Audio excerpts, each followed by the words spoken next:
Chapter 197. Xiao muttered to herself for a very, very long time. When she was done, she stuffed a potato chip into her mouth. Halfway through her mouth, she suddenly realized that she had said too much. After swallowing the potato chip, Xiao spoke up in embarrassment. I'm sorry about that. I accidentally said too much." After saying those words, Xiao couldn't help but add, "But don't you think that my Adonis is really charismatic?" Xiao thought that Juice or Expert would be the first to respond to her, but instead of 111,111, he said, "That's all." After which, 11111 left "I'm leaving" before exiting the game room. "What do you mean by that?" "My Adonis is clearly very handsome, alright." Xiao's lips twitched as she stuffed another potato chip into her mouth. "My Adonis doesn't care about Mr. Number's compliments at all." 111,111's words broke the silence between the other two. "Juice, Xiao, I didn't think that you'd be such a deep person." "Expert of the monkeys, that's right, Xiao. Do you know that your words just now made me feel that your image in my heart has grown a lot taller and mightier?" "It's fine as long as I'm taller, but what's with mightier?" "It's not like I want to be a fatty." However, Xiao was already used to Expert's words, so she didn't fuss over it. Instead, she gleefully replied, "Of course. I'm a cultured glutton." "Juice, Xiao, are you sure you're just praising yourself?" "Expert of the monkeys, of course I am. A good appetite is a blessing, and Xiao is the best glutton in the world." Xiao's eyes curled up as she nodded in agreement with Expert. Sure enough, Brother Expert knows how to speak. "Juice, I'm glad that my grandson is finally being praised by someone." "Expert of the monkeys, grandson, why can't you understand seniority?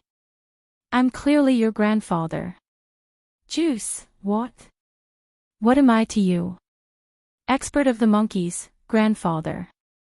"Juice, good grandson, call me that again." Listening to the two of them bickering with one another through the earpiece, Xiao froze for a moment before saying, "Well, you two can continue bickering.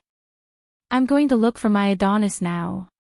In the end, it was still due to her time spent chatting with Juice and Expert that by the time she arrived at Legends live stream room, the latter's game had already been going on for 5 minutes. Many people were spamming the screen with gifts. Xiao was filled with admiration for the other party's tycoon, as she rushed 100 RMB into the account. She only had 300 RMB left for this month's allowance, and there was still a week's time before she could claim her allowance for the next month. This was all she could give her Adonis. In order to dominate the screen as well, Xiao specially tipped Zhang Xian 1 RMB at a time. After she was done with the gifts, she watched the live stream for about half an hour before her date with her idol ended. Exiting the live stream platform, Xiao noticed that there was a notification in the WeChat group. She clicked into the chat and saw that Juice and Expert had already shifted the topic of a grandpa and grandson from the game to the group. Xiao blushed in embarrassment for a second before sending a message, "I just treated my Adonis like a tycoon." "Juice, how rich is he?" Chapter 198. Expert of the monkeys, he's really a tycoon. "Xiao, you can change your name to Tycoon Yao now. Yao loves ice cream." The other party accepted your title without any hesitation and returned you a smile. "Yao loves ice cream, now that I think about it, I'm really a tycoon." 100 RMB. 100 RMB. I can buy 100 packets of spicy gluten, 200 lollipops, 20 bottles of drinks, 15 chicken drumsticks, and 5 meals of mala hot pot.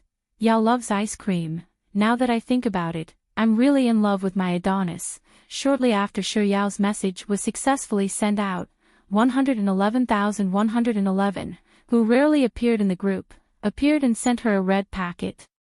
Juice received the red packet and sent a kneel down and call me daddy emoji. Expert of the monkeys, received the red packet and sent a kneel down and call me daddy emoji. Even Tide, who often went crazy, also received the red packet and sent a thank you boss emoji. Seeing that everyone had received their red packets, Shiryao tapped on the red packet as well. A huge sum of money worth 200 yuan entered her wallet. Shiryao was overwhelmed by the favor and agitated. She quickly sent a big boss emoji. 111,111, only received 4 red packets. After receiving them, he sent another one, and the amount was still the same as before, 200 renminbi per person. Everyone continued receiving their red packets and sent, kneel down and call me daddy, thank you boss, and a big boss emoji. 111,111, only stopped after sending 5 red packets in a row. Juice, boss, don't tell me your account was hacked. Expert of the monkeys, that's right. Why did boss send so many red packets out of the blue? Just as Shiryao was about to reply, 111,111's message appeared on her phone screen. I don't have any other intentions. I just want to show you what a real tycoon looks like. Aww. So, Mr. Numbers had appeared just to slap her in the face. This person is too much. But then again, it seems like Mr. Numbers isn't wrong. He really is a tycoon. 5,800 renminbi red packets, that's 4,000 renminbi in total. In less than a minute, he had already squandered 4,000 renminbi. Out of pure curiosity, Shiryao began typing. Yao loves ice cream, that's a real tycoon. Are you a second-generation tycoon? Expert of the monkeys, he's a second-generation rich, but our boss is also a first-generation rich. Juice, that's right. Our boss's savings have already broken through the 8-digit mark. I reckon it'll break through the 9-digit mark before the end of the year. Shiryao silently counted with her fingers for a long while before she finally understood the concept of 8 and 9 digits. Then, she replied awkwardly, oh. Do you mean there's a decimal point in the middle of the numbers you're talking about? Tide, no, it's tens of millions and hundreds of millions. That's how rich he is. No, it's 10 million and 100 million, 10 million and 100 million. When she played the game, not only did she get matched with the Almighty among the Almighty, but she also got matched with the Almighty among the Almighty. Shiryao was stunned for a moment before she replied, what should I do? When I look at your boss now, it's like I'm looking at mountains of delicacies, seafood snacks, and fruits. Tide, 6666, Juice, 66666, Expert of the monkeys, 666,666. Chapter 199. How what does he mean by that? Is he mocking me, or is he mocking those 3? Shiryao racked her brain for a long time, but she couldn't come up with an answer. Instead, a thought surfaced in her mind, so what if you're rich? But less than 30 seconds after this thought surfaced in her mind, Shiryao was slapped in the face. Fine, it's indeed amazing to be rich, especially when that money is used to buy mountains of delicacies, seafood snacks, and fruits. In the days that followed, Shiryao's life was very simple, eating, going to class, and playing games. Such days flew by quickly, and in the blink of an eye, it was time for the spring sports meet. On the first day of the spring sports meet, the students of the academy would wear their custom-made uniforms and enter the stadium for a ceremony. After that, it would be the women's relay race. In the afternoon, there would be the men's long jump race, men's relay race, women's 100-meter sprint race, and women's 10,000 marathon race. The first 3 events didn't have much to do with Shiryao's dormitory, but the final event, the women's 10,000 marathon race, was something that Shiryao would be participating in. While Shiryao's dormitory was on the way to the canteen, Jiangyu, He Tian, and Leng Nuan were already worrying about the race. He Tian, 10,000 sprint race. Even if she doesn't die, she'll be half crippled. Jiangyu, so, it doesn't matter if she dies or becomes half crippled. The best solution is for Yao Yao not to participate in it. He Tian, but how can she not participate? She has to come up with a flawless excuse so that others won't think that she's running away because she's afraid. Jiangyu, why don't we just say that she's on her period? I don't think that's possible. After all, Yao Yao has already used this excuse during her physical education class 2 weeks ago. As she spoke, He Tian turned to Shi Yao and asked, Yao Yao, have you thought about what you should do? Seeing that Shi Yao was ignoring He Tian, Jiangyu tugged on her arm and asked, Yao Yao? Why are you in a daze? Shi Yao shook her head nonchalantly. Nothing, I'm not in a daze. Rather than worrying about what you're talking about, I should be worrying about whether I should have mala hot pot or sweet and sour pork for lunch. He Tian, so, you're saying that the eunuch is more anxious than the emperor? Jiangyu, yes, this eunuch is dying of anxiety. Ling Yuan, who had been silent all this while, suddenly spoke up with a gentle tone, all right, the two of you, calm down. I've already thought it through. When Yao Yao goes to the competition in the afternoon, she'll intentionally knock into Qin Ran and fall to the ground. Then, she'll pretend to have sprained her ankle. This way, she won't lose face, and she won't be able to cause trouble on the forums. At the same time, she'll be able to get back at Qin Ran for changing Yao Yao's name. He Tiantian's eyes immediately lit up. Wa, Yuan, you really are my goddess. What a brilliant move. Jiangyu, Yuan, in ancient times, she would be the material to torture all the concubines to death and become empress. Ling Yuan, you're wrong. I have the potential to torture the emperor to death and become the empress dowager. He Tian and Jiangyu raised their thumbs in admiration toward Ling Yuan. Then, Jiangyu turned to Shi Yao and asked, Yao Yao, have you memorized Ling Yuan's advice? That's what we'll do in the afternoon. Let's torture Qin Ran to death. Shi Yao nodded, indicating that she got it. After which, she urged the three of them to hurry up and line up for their meals. After lunch, Shi Yao returned to her dormitory room and began looking through her sportswear and running shoes. Since Qin Ran was the one to face in the afternoon, Jiangyu and He Tian came over to help Shi Yao choose her clothes in order to make her look better than Qin Ran. Chapter 200. Jiangyu chose a pair of sports shoes that Lin Jiayi had given to Shi Yao on her birthday last week. This pair of shoes is really good. There are many celebrities wearing them, and they're extremely popular. They've always been out of stock in the country, so you can't even buy them.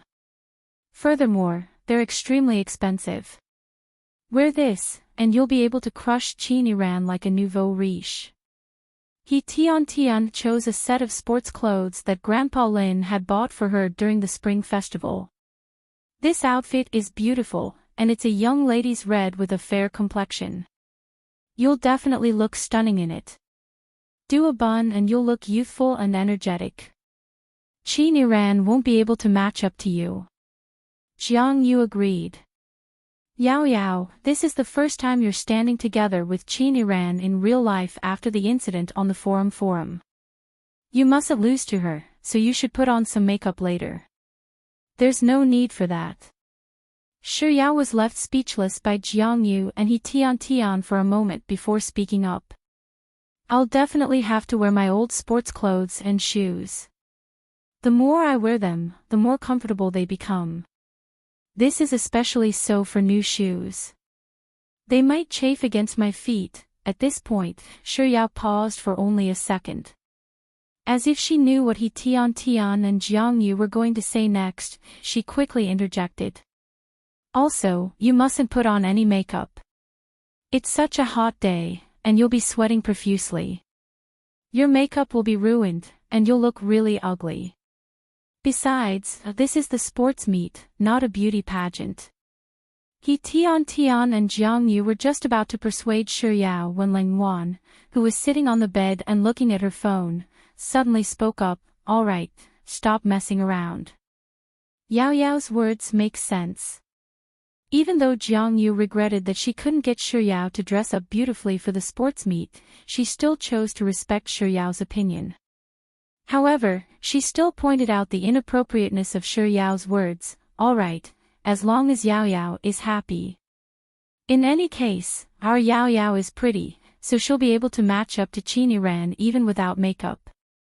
Let's just treat it as giving her some space to survive. However, there's one thing that I have to say. Yao Yao, you said that you'll be sweating profusely after running. Are you sure you can run all the way?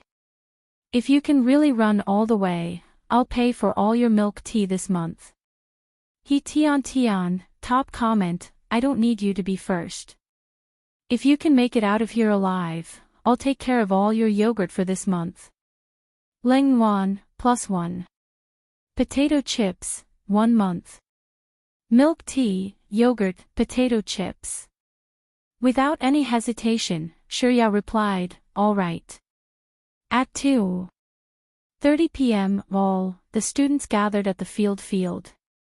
Shi Yao's 10 kilometers race was scheduled for 5 in the afternoon. Of them. As for Shi Yao, Yao Yao of the Yao, Song Yao said with a Yao thought. At 4:30 in the afternoon, accompanied by 2 young ladies, Qin Ran walked past Shi Yao's class and headed for the starting line. She was already familiarizing herself with the running track and doing her warm-ups. Yu Yan, but to Yi Yang dressed, Qin meet, and Shan, that, Qin Yao dressed, and she wore, and said. Long, she, a. Yao Yao Yunchen of head. Qin. The Yu, Yao Yi, Yun, Yu, of Yu Yan, Yang. Yun and Chen Yun, T Yun Yu, comma. Yang. Jiang Yu Qin Yun Jiang. Yen. By Yu, her the Yang Dong Yang. Chapter 201. Despite their disdain, the 3 roommates were still a little worried about Shi Yao. When the participants for the women's 10 kilometers marathon were announced through the speakers on the podium, they couldn't help but urge Shi Yao to take care of herself. Jiang Yu, Yao Yao, even though we have no choice but to participate in this race, it doesn't matter whether we win or lose. Your health is more important. If you can't finish the race, don't force yourself. Tian nodded vehemently. That's right. Yao Yao, if you can't finish the race, let's just stop. At most, we'll just be mocked by others. Don't worry, you still have us.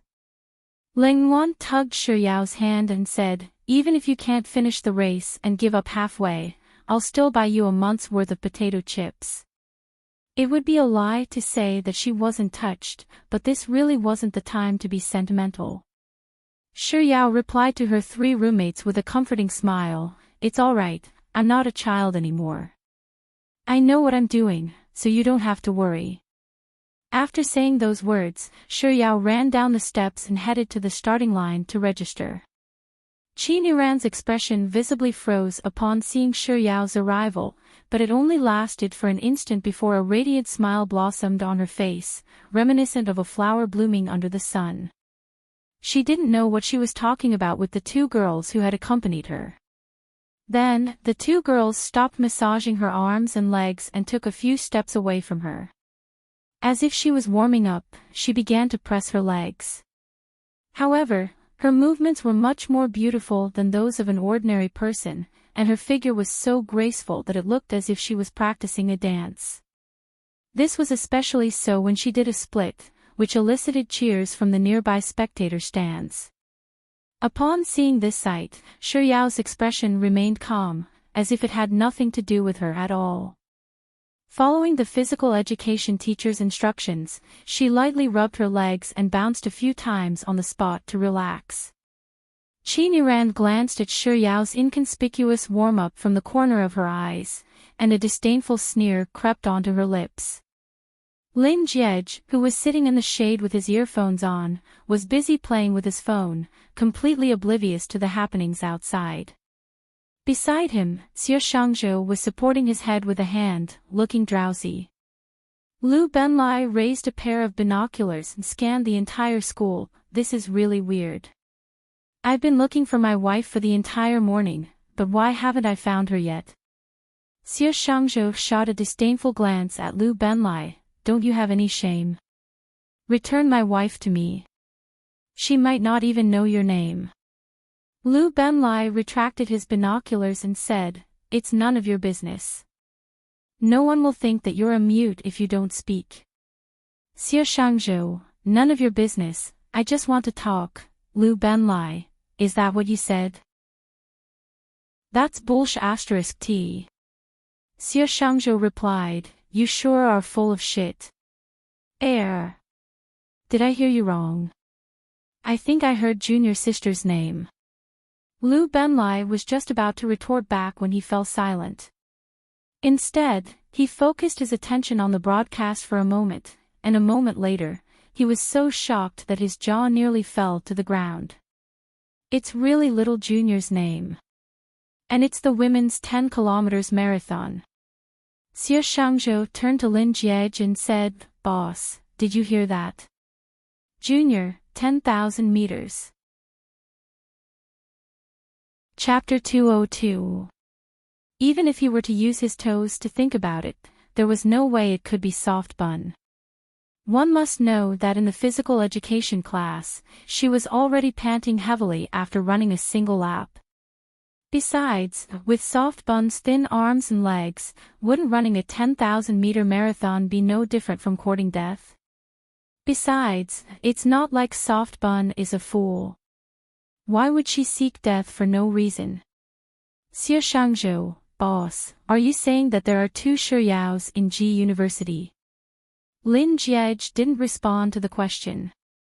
Instead, he continued playing with his phone, but in his heart, he was thinking that there was no way that Shi Yao could be compared to his soft bun. The difference between them was like the difference between heaven and earth. Seeing how confident Lin Jiej was, Lu Benlai and Xie Shangzhou didn't take his words to heart. One of them continued to doze off while the other picked up his binoculars to scan his surroundings. After the gunshot, many girls at the starting line broke into a run. From time to time, waves after waves of cheering could be heard from the surroundings. Lu Benlai looked from the east side of the field to the west side of the field, and as he scanned the track with his binoculars, he saw a familiar figure. He abruptly stopped in his tracks and stared at the figure for a moment before reaching out to pat Lin Jiej's arm.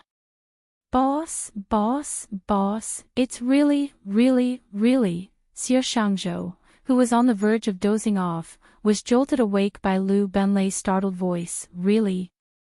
Can't you speak without straightening your tongue? Lu Benlai stammered out a few "I's" in shock before he finally got to the point. This Shi Yao is that Shi Yao. Xie Shangzhou couldn't understand what Lu Benlai was talking about at all. Not only can you not speak properly, you can't even express yourself properly. Before Xie Shangzhou could finish his words, Lin Jiej had already turned his gaze toward the field. With just a single glance, he frowned. Then, he reached out and snatched Lu Benlai's binoculars away. That nose, those eyes, that mouth, those slender arms and legs. It really was his soft bun. Is soft bun insane? So what if she's participating in the sports meet? She can't even run a 400-meter lap, but she's running a 10,000-meter race. Could it be that this little fiancé that his grandfather gave him was a masochist? Xie Shangzhou finally came to a realization. He stared at the sprinting Shi Yao for a moment before exclaiming, No, that can't be, right? Is she really little junior sister? Lu Benlai, can't you speak with your tongue straight? It's none of your business. Amidst the bickering between the two, Lin Jiej tossed the binoculars into Liu Benlai's hands and raised his phone. He had to call an ambulance in case of emergency. Lin Jiej had just pressed 120 when he suddenly stopped. He pondered for 2 seconds, then put his phone away and walked to the side of the track. Forget it, he would stay by the side of the track. If something went wrong with her, he would carry her away from the track. Seeing that Lin Jiej was leaving, Xie Shangzhou and Liu Benlai quickly followed after him. By the time the three of them reached the edge of the track, the person in first place had already completed a full lap around the track, a distance of 400 meters. They knew that the person in first place was none other than Qin Ran. On the other hand, Shi Yao had only completed 3/4 of the lap. Among the female students participating in the competition, she could be considered as one of the last few. Chapter 203. By the time Qin Ran had run 3 laps, Shi Yao had run 2 laps. By now, Qin Ran had already overtaken Shi Yao by a full lap. By the time Qin Ran had run 5 laps, Shi Yao had run 3.5 laps. Qin Ran had overtaken Shi Yao by exactly 1.5 lap. Xie Shangzhou couldn't help but comment, the gap between Little Junior and Campus Farce Qin is growing wider and wider. I'm afraid that it'll be difficult for her to win. Liu Benlai shot a glance at Lin Jiej, who was standing by the side, and saw that the latter was calmly looking at Shi Yao, seemingly not paying any attention to the situation on the field. Thus, he replied, indeed. She's already overtaken by 1.5 laps. Even though long-distance running is a test of endurance, it'll still be difficult for her to catch up if the gap widens. Xie Shangzhou, what should we do? I really don't want Little Junior to be tortured by Campus Farce Qin. Liu Benlai, the most important thing is to participate. Besides, it's a 10 kilometers marathon. Little Junior deserves praise for her courage. The two of them continued chatting about the situation on the field. However, Lin Jiej didn't seem to hear their words at all. His eyes were still glued to Shi Yao, ready to enter the field to save her at any moment. Time slowly ticked by, and soon, the field was nearing its middle phase. Liu Benlai observed the field for a moment before asking with a perplexed tone, did you notice anything? Xie Shangzhou, what's going on? Liu Benlai, this is Campus Farce Qin's 9th lap, right? Xie Shangzhou nodded. That's right. So what? Liu Benlai, this is Little Junior's 7th lap, and she's already halfway through the 7th lap. In other words, the gap between Campus Farce Qin and Little Junior hasn't widened at all since the 5th lap. Xie Shangzhou nodded in realization. That's right. I wouldn't have noticed it if you hadn't mentioned it. Furthermore, Little Junior's speed seems to be gradually increasing. Is it my imagination? Liu Benlai stared at the field for a moment before replying, it's not your imagination. She's really increasing in speed. Little Junior has already fallen from the 3rd from the bottom to the 4th from the bottom. Xie Shangzhou, Little Junior has fallen from the 5th from the bottom. 6th from the bottom. 7th from the bottom. But that's not the most frightening thing. The most frightening thing is that Little Junior's speed is still increasing, Liu Benlai, indeed. Furthermore, Little Junior is only a step away from Farce Qin now. Xie Shangzhou said, Campus Farce Qin's speed has remained the same as before, and Little Junior's speed has not changed either. The distance between her and Campus Farce Qin has broken through 1 lap, and there's still about 4/5 of the distance between them.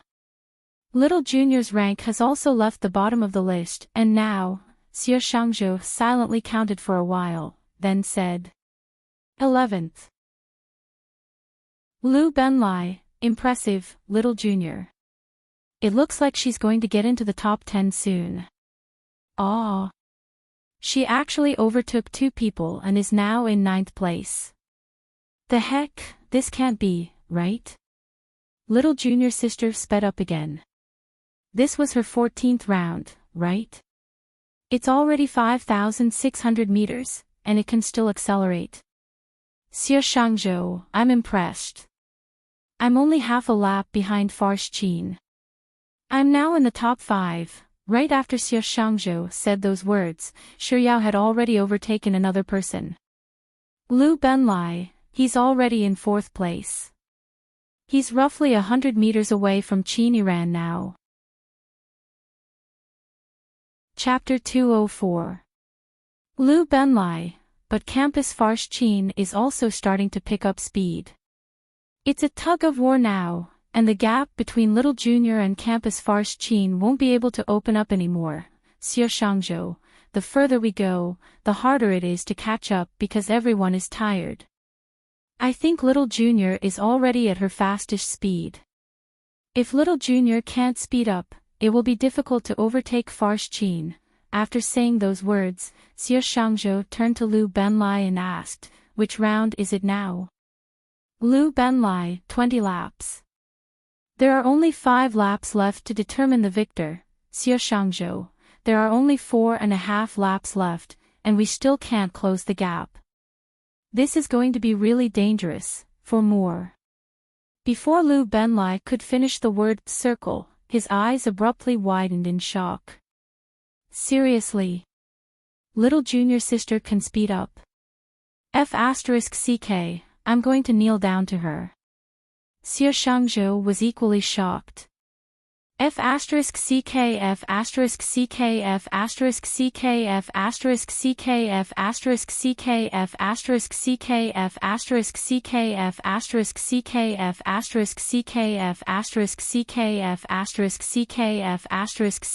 F***ck, F***ck, F***ck, F***ck. Lu Benlai's agitated voice doubled in volume. He's already surpassed Campus Farsh Qin. I'm impressed. I'm impressed. Just as excited as Lu Benlai were the students in the academy. The deafening cheers and screams almost broke the sky of the sports field. Xie Shangzhou, that's not the point, okay? More importantly, the junior is still accelerating. She has already overtaken Campus Farsh Qin by 50 meters. Half a lap. Almost a lap. Is this a movie? In the last 3 laps, Little Junior is going to overtake Qin Yiran by 1 lap. It's already 1 lap, okay. Little Junior's first place is secured. Lu Benlai suddenly choked on his words.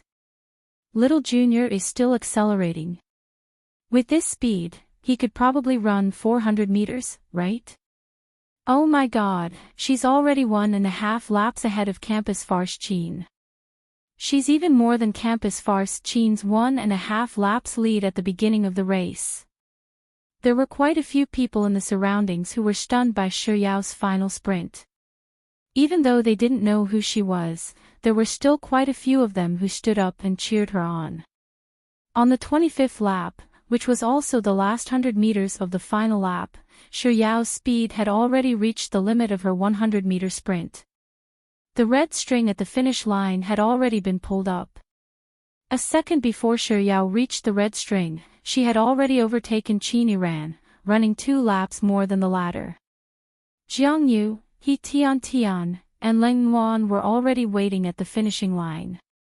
When they saw that Shi Yao had finished her run, they immediately rushed forward and hugged her tightly. After the merry banter, Shi Yao stood at the finish line, not in a hurry to leave.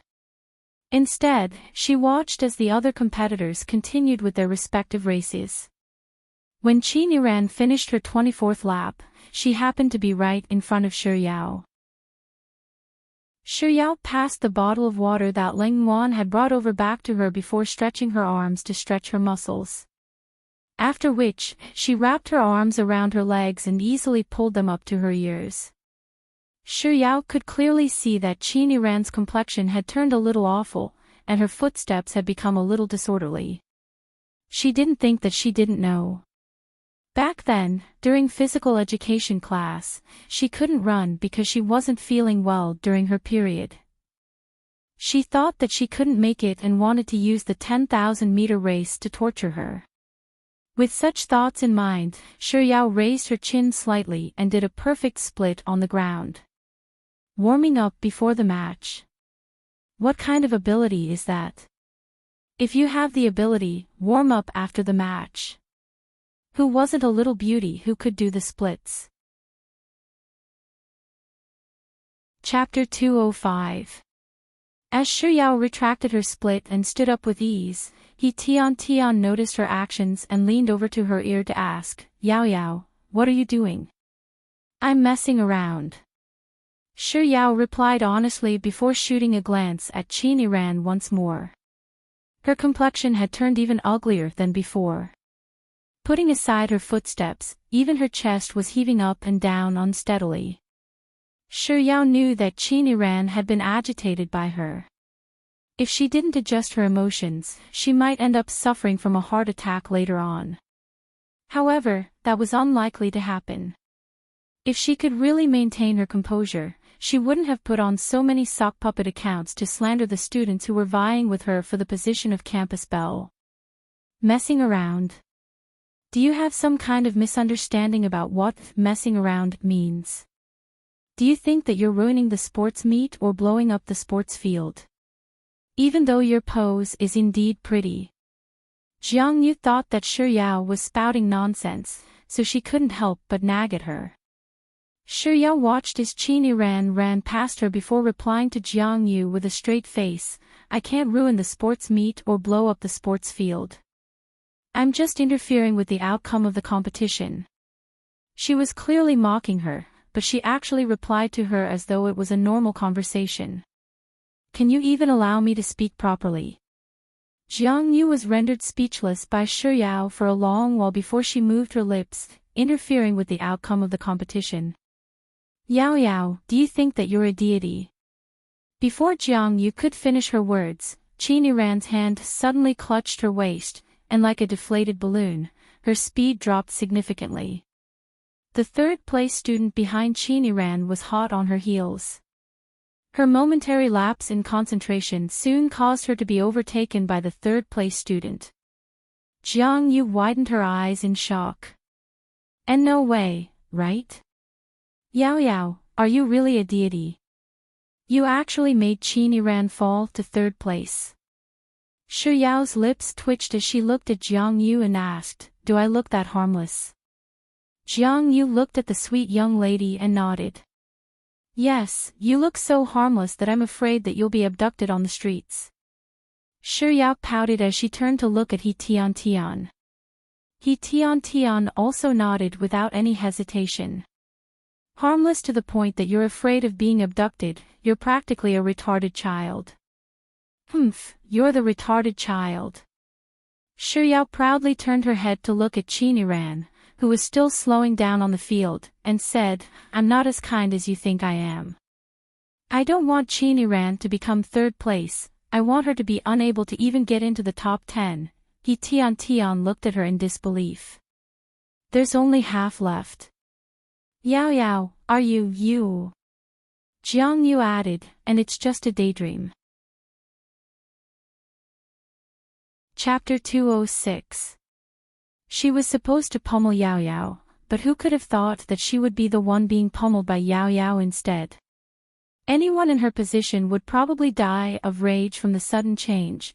Amidst Leng Wan's calm analysis, Qiniran was overtaken by another 3 people one after another. At this point, she had already fallen from first place to 6th place. And right behind her, there were still 5 or 6 people chasing after her. When Qiniran's name dropped to the 7th place, she seemed to have run out of energy, and she came to a halt. She took 2 steps forward before squatting down right before the eyes of the entire school. Qiniran's outcome was far worse than Shuyao had expected. Putting aside getting into the top 10, she didn't even reach the finish line before giving up. Seeing such an outcome, Shuyao couldn't help but sweat in her heart. It was just as Sis Jai had said, Qiniran was a good-for-nothing through and through. She was the one who had initiated many of the attacks, but when she saw that she was no match for Ran, she didn't even dare to compete with her anymore. To think that such a person would have the cheek to pick a fight with her, with such thoughts in mind, Xiao couldn't help but shake her head and say, it doesn't take much intelligence for someone like her to retaliate. Hearing Xiao's words, Jiang Yu finally snapped out of the drama of the competition and said, Yao, I won't say that you're harmless anymore. You're a witch. What witch? She's clearly a demoness. After expressing her opinion, Tian suddenly thought of something, and she turned to Xiao and asked, Yao, you're clearly capable of running a 10 kilometers marathon. Why didn't you tell us earlier? Xiao replied calmly, none of you asked me. Tian, Jiang Yu. A moment later, Jiang Yu finally spoke up, all right then. Even if we didn't ask, you should have taken the initiative to tell us. That's such an incredible specialty. Xiao blinked her eyes and said, isn't my specialty what I'm best at? When I introduced myself to you, I told you that my specialty is eating. There's nothing wrong with that. Tian, Jiang Yu, Xiao looked at the silent duo and blinked her eyes once more. Besides, is running a 10 kilometers marathon that difficult? Is that even a specialty? Tian. Jiang Yu. Miss, are you serious, or are you cracking a cold joke? Strange, what did they mean by this? Xiao stared at the two of them for a while longer before speaking up once more, let me tell you something. Back when I went to Sheath and to play, I got really good at the bowl-smashing wine. I drank so much that the person sitting next to me changed several times, Tian. Jiang Yu. Please don't say any more, maiden. However, Xiao didn't hear their thoughts at all. She moved her lips, wanting to say something, but before she could say anything, her name had already been announced from the podium, and she was asked to proceed to the podium to receive her award. As she had clinched first place, after receiving her prize, a reporter from the school's Reporters Society came over to interview her. Student Xiao, you've broken our school's record in the 10 kilometers marathon. Is there anything you would like to say about it? Xiao pondered for a moment before replying humbly, it's not too bad. It's just that I did my best. I wasn't even able to break the 10,000 m sprint record I set in high school. The interviewer seemed to be stumped by the question. It took a long while before he asked once more, what's your greatest feeling after the 10 kilometers marathon? Chapter 207. Well, there's yogurt, milk tea, and potato chips for a month. Yao's voice traveled steadily into Lin Jie's ears through the speakers. It was only after hearing those words that he was finally convinced that the girl who won the 10-kilometer sprint championship and broke the record was really Soft Bun, the soft bun with slender arms and legs. So, all of his previous thoughts had been slapped in the face. She didn't need an ambulance at all, nor did she need him to carry her away from the track. The little fiancé that his grandfather had forced onto him was not only not a masochist, but a hidden long-distance running expert too. The first time was the Forum Storm, the second was the physical education class, and this was the third sports meet. She had already surprised him thrice in a row. Lu Benlai and Xie Shangzhou were equally shocked. Lu Benlai, boss, Little Junior won the championship. Xie Shangzhou, it's one thing that she won the championship, but to think that she could even do the splits after the 10-kilometer sprint. Lu Benlai, 6666666666666. Seeing that Lin Jie was standing calmly by the side, Xie Shangzhou repeated Lu Benlai's words once more, boss, Little Junior won the championship. Lin Jie nodded, I saw it. Xie Shangzhou, then why aren't you happy at all? You should know that Little Junior's race was really exciting. It felt like watching an NBA game, my blood was boiling with excitement. How was he unhappy?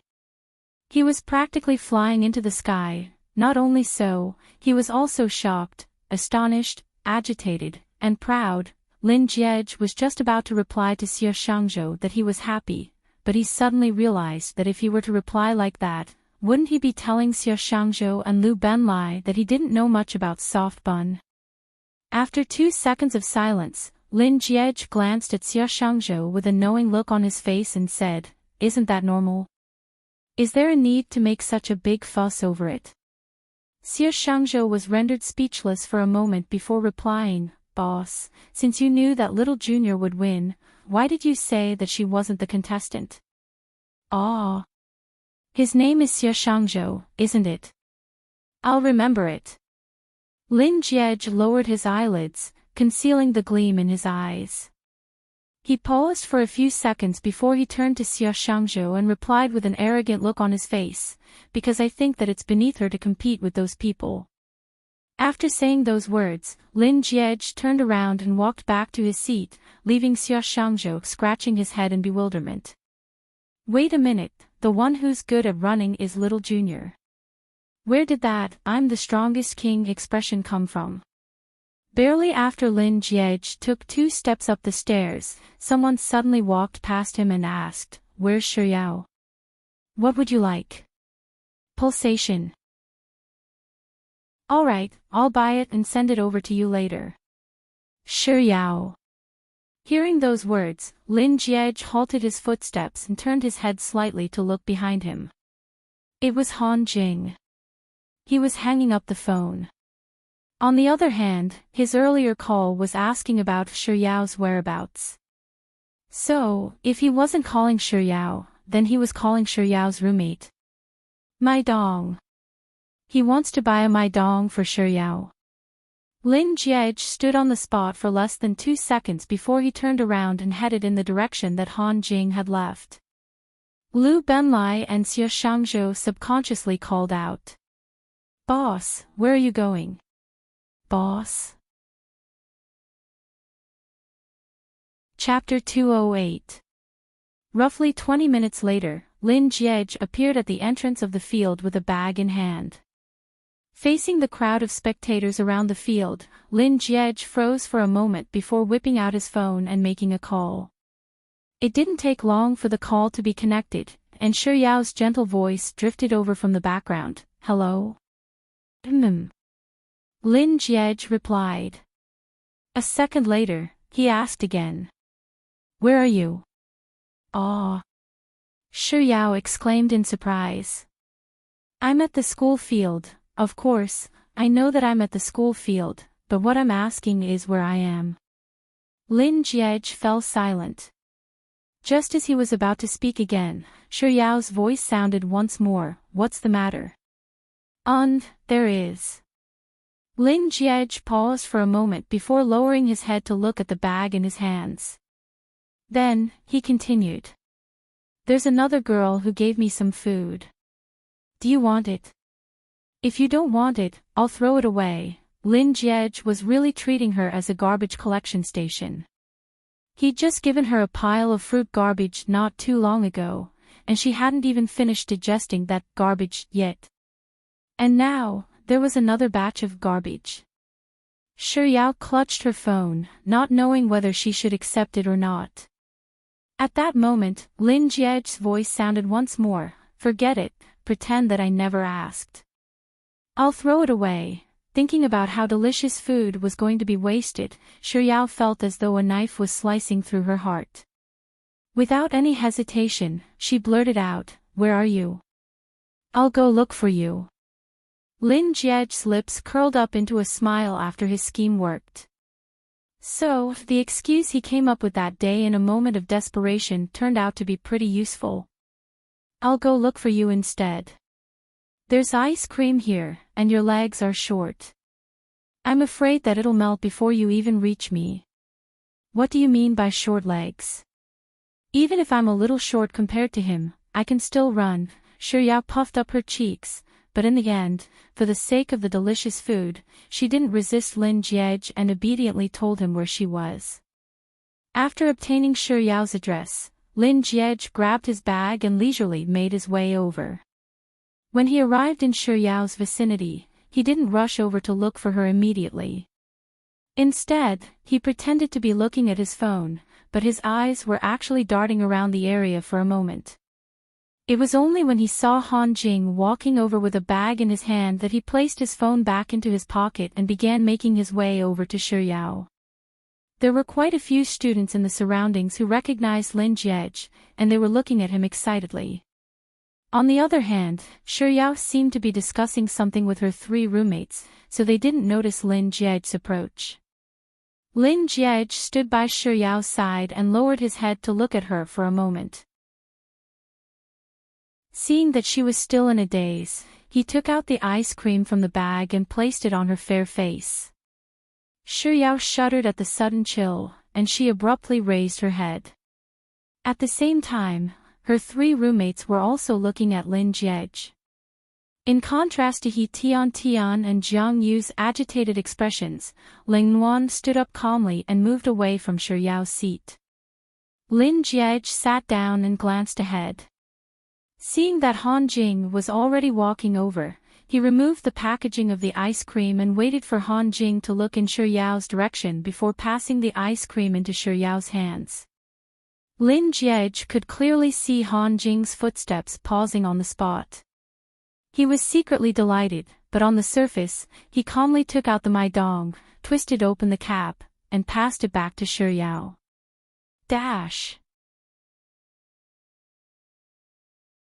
Chapter 209. Yao shot a glance at Lin Jiej and thanked him before taking the Maidong and hugging it tightly in her embrace. Even though Lin Jiej replied with a polite, "You're welcome," he still inched his head closer to Yao's ear. In the eyes of the onlookers, this action seemed extremely intimate, as if a couple was interacting with each other. Han Jing's face paled slightly. Looking at this sight, his fingers, which were holding onto the bag, couldn't help but tighten their grip. Taking in his reaction, Lin Jiej's lips curled up into a gentle smile as he stared at Yao for a moment. Then, he stretched out his hand and lightly stroked Yao's cheek. Why would he touch her for no reason? Yao turned her head to look at Lin Jiej doubtfully. In the instant that Yao turned her head around, Lin Jiej immediately tilted his head to the side so that Han Jing wouldn't be able to see his expression. Then, he swiftly retracted the smile on his face. Meeting Yao's gaze, Lin Jiej didn't wait for her to say anything before he forcefully said, "You got some ice cream on your face." "I'm a germaphobe, so I couldn't stand it, so I reluctantly helped you." Yao, who had just understood the situation, hadn't even thought of what to say when Lin Jiej added, "There's no need to thank me." Who should thank him? What a narcissistic young man.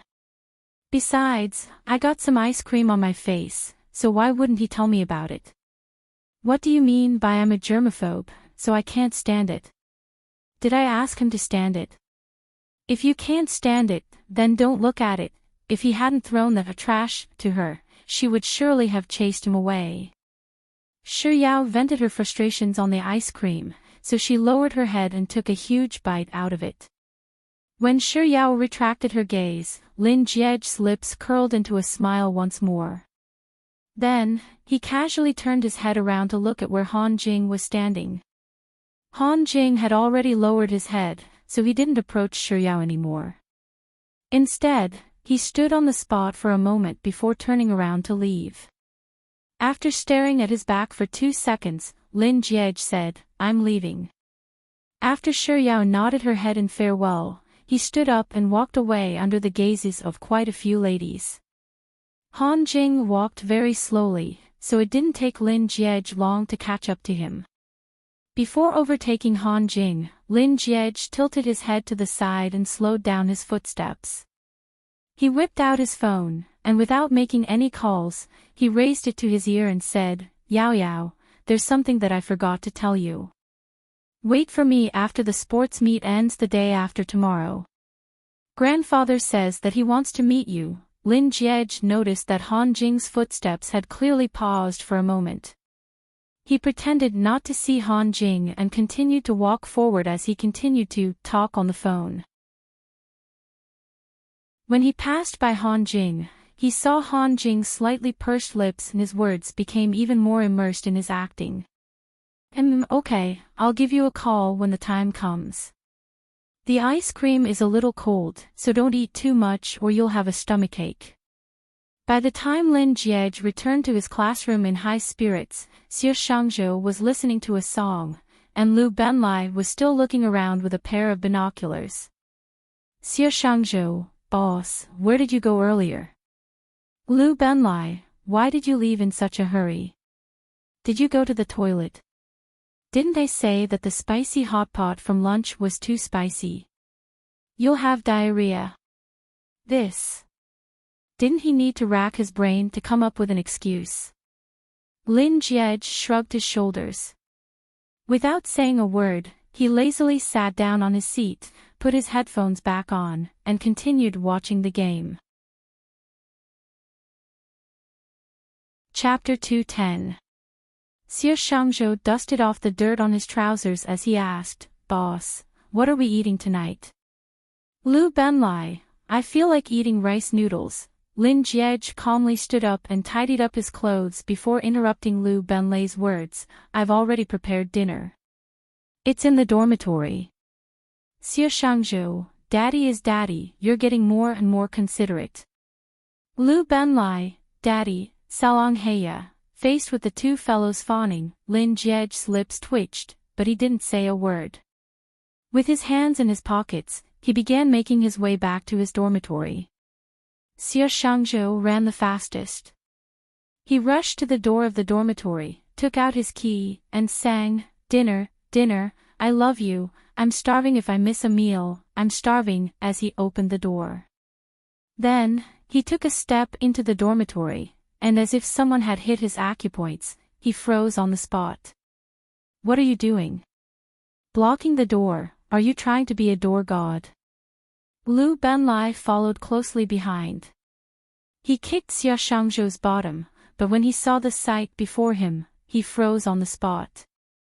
Roughly 10 seconds later, Lin Jie leisurely walked into the dormitory room. When he passed by Lu Benlai and Xie Shangzhou, the two of them finally recovered from their daze. Xie Shangzhou, boss, do you sell my dong wholesale? Lu Benlai, or are you going to give me a big gift as many my dongs as you buy? Don't tell me it's a beautiful woman. Without saying a word, Lin Jie grabbed a bottle of my dong, pulled out a chair, and sat down. After which, he twisted open the cap and leisurely took a sip. Noticing that Xie Shangzhou and Lu Benlai's hands were empty, he gestured with his chin toward the pulse that was piled up all over the balcony, blocking even the windows. Leisurely, he said, what are you waiting for? Aren't we going to have dinner? Eat. Eat, eat, eat. Lu Benlai widened his eyes in shock. Boss, are you saying that dinner is my dong? Lin Jie nodded before taking another sip of my dong. Xie Shangzhou, boss, you can't eat my dong as a meal, right? Even if it can be eaten, there's no need to buy so much, right? Is there a lot of them? Lin Jie turned around to look at the towering wall of pulsing dong behind him. It's still alright, what do you mean it's okay? If he drank 1 bottle a day, he would be able to drink for at least 2 years, right? Lu Benlai was just about to speak up when Lin Jie, who had just taken another mouthful of my dong, spoke up, when you finish this my dong, we'll be able to have a feast. I've already calculated it. This month, we won't be buying water in our dorm. We'll be buying my dong. As he spoke, Lin Jie turned to Lu Benlai, who had been washing his face with mineral water, and said, I don't mind you washing your face with my dong. Bathing is fine too. And you too. Lin Jie turned his gaze to Xie Shangzhou, who would always eat instant noodles every night because he was hungry. I don't mind if you eat pulsing instant noodles too. You might just be able to create an instant noodle that goes viral. Good luck. Under the gazes of the trembling Lu Benlai and Xie Shangzhou, Lin Jie raised his head and gulped down the remaining bottle of my dong. There was nothing he could do about it. Soft Bun was the one who wanted to drink the Maidong, so he was the only one who could buy it for her. Putting aside the fact that he couldn't allow Han Jing's pulse kinetic energy to fall into Soft Bun's hands, he wouldn't even allow her to buy the pulse kinetic energy. Shi Yao's 10 km marathon and interview records had caused a huge uproar in the field. As such, not long after the first day of the sports meet ended, the entire school forum was flooded with Shi Yao's post. Ji University was a prestigious school, and the one thing it didn't lack the most was talents. Chapter 211.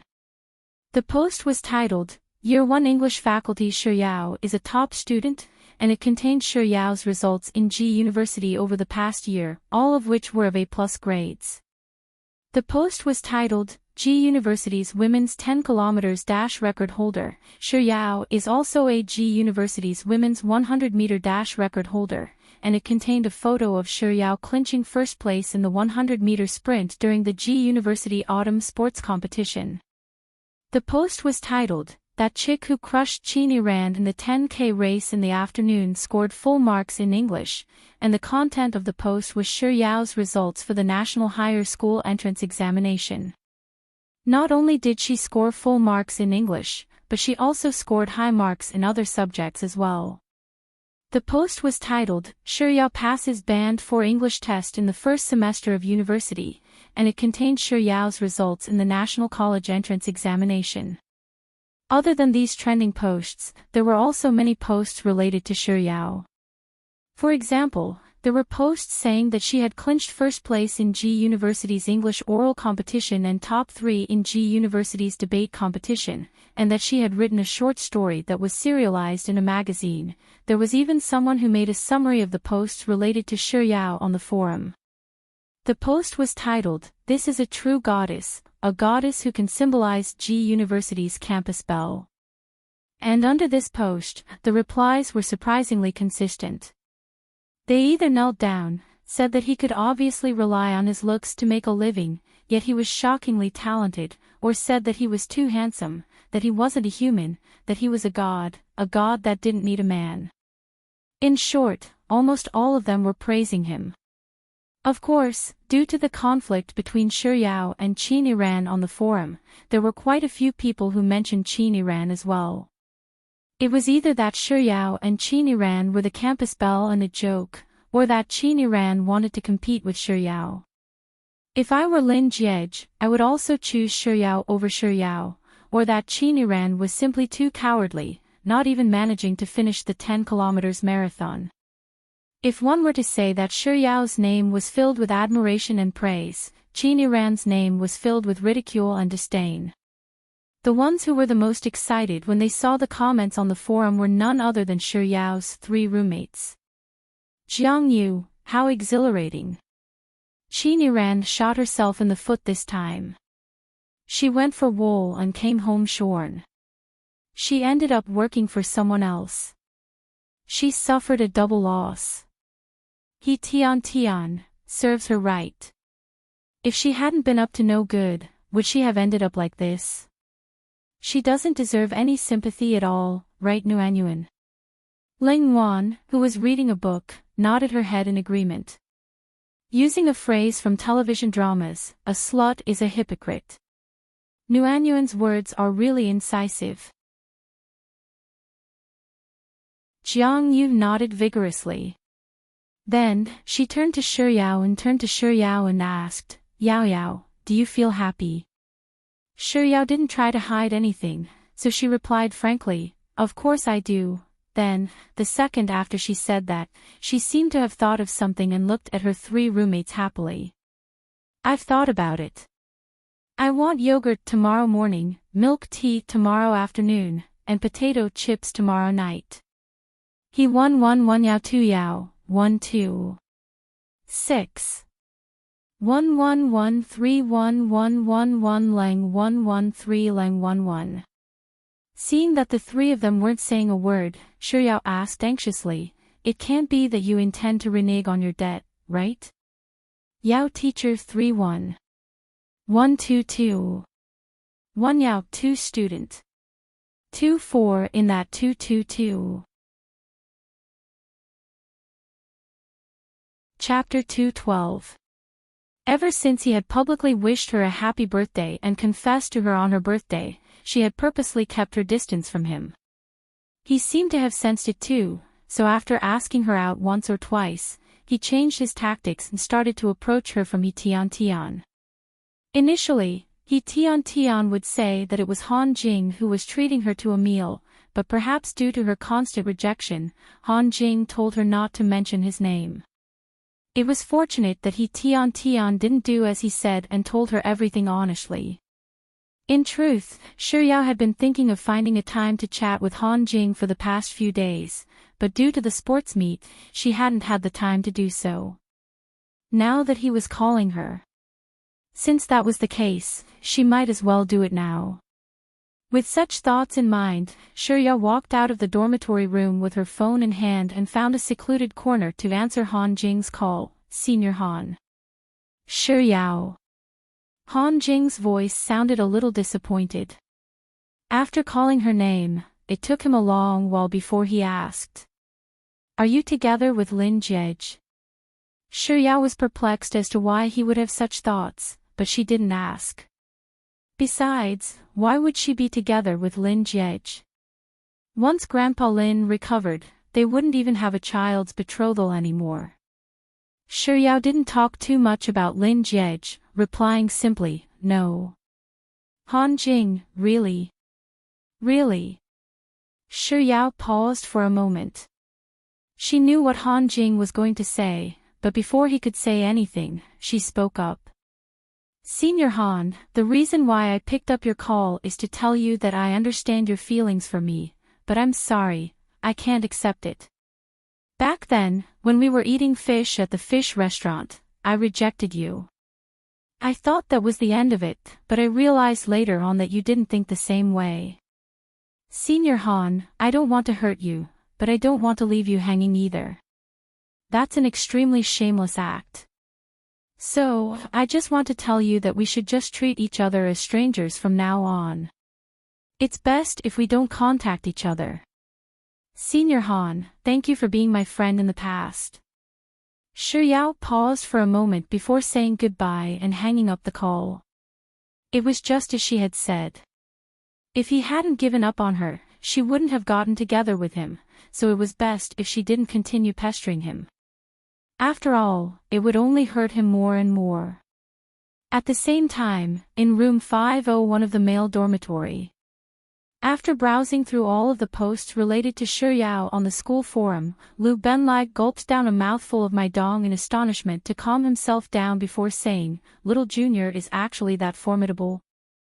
The equally astonished Xia Shangzhou also gulped down a mouthful of my dong before slowly turning his head to look at Lin Jiej and exclaiming, Boss, you've picked up a treasure. Staring at Shi Yao's post on his computer screen, Lin Jiej's eyebrows shot up proudly. Lu Benlai also turned around to look at Lin Jiej and asked, Boss, did you get involved with Little Junior because you knew that she was so formidable?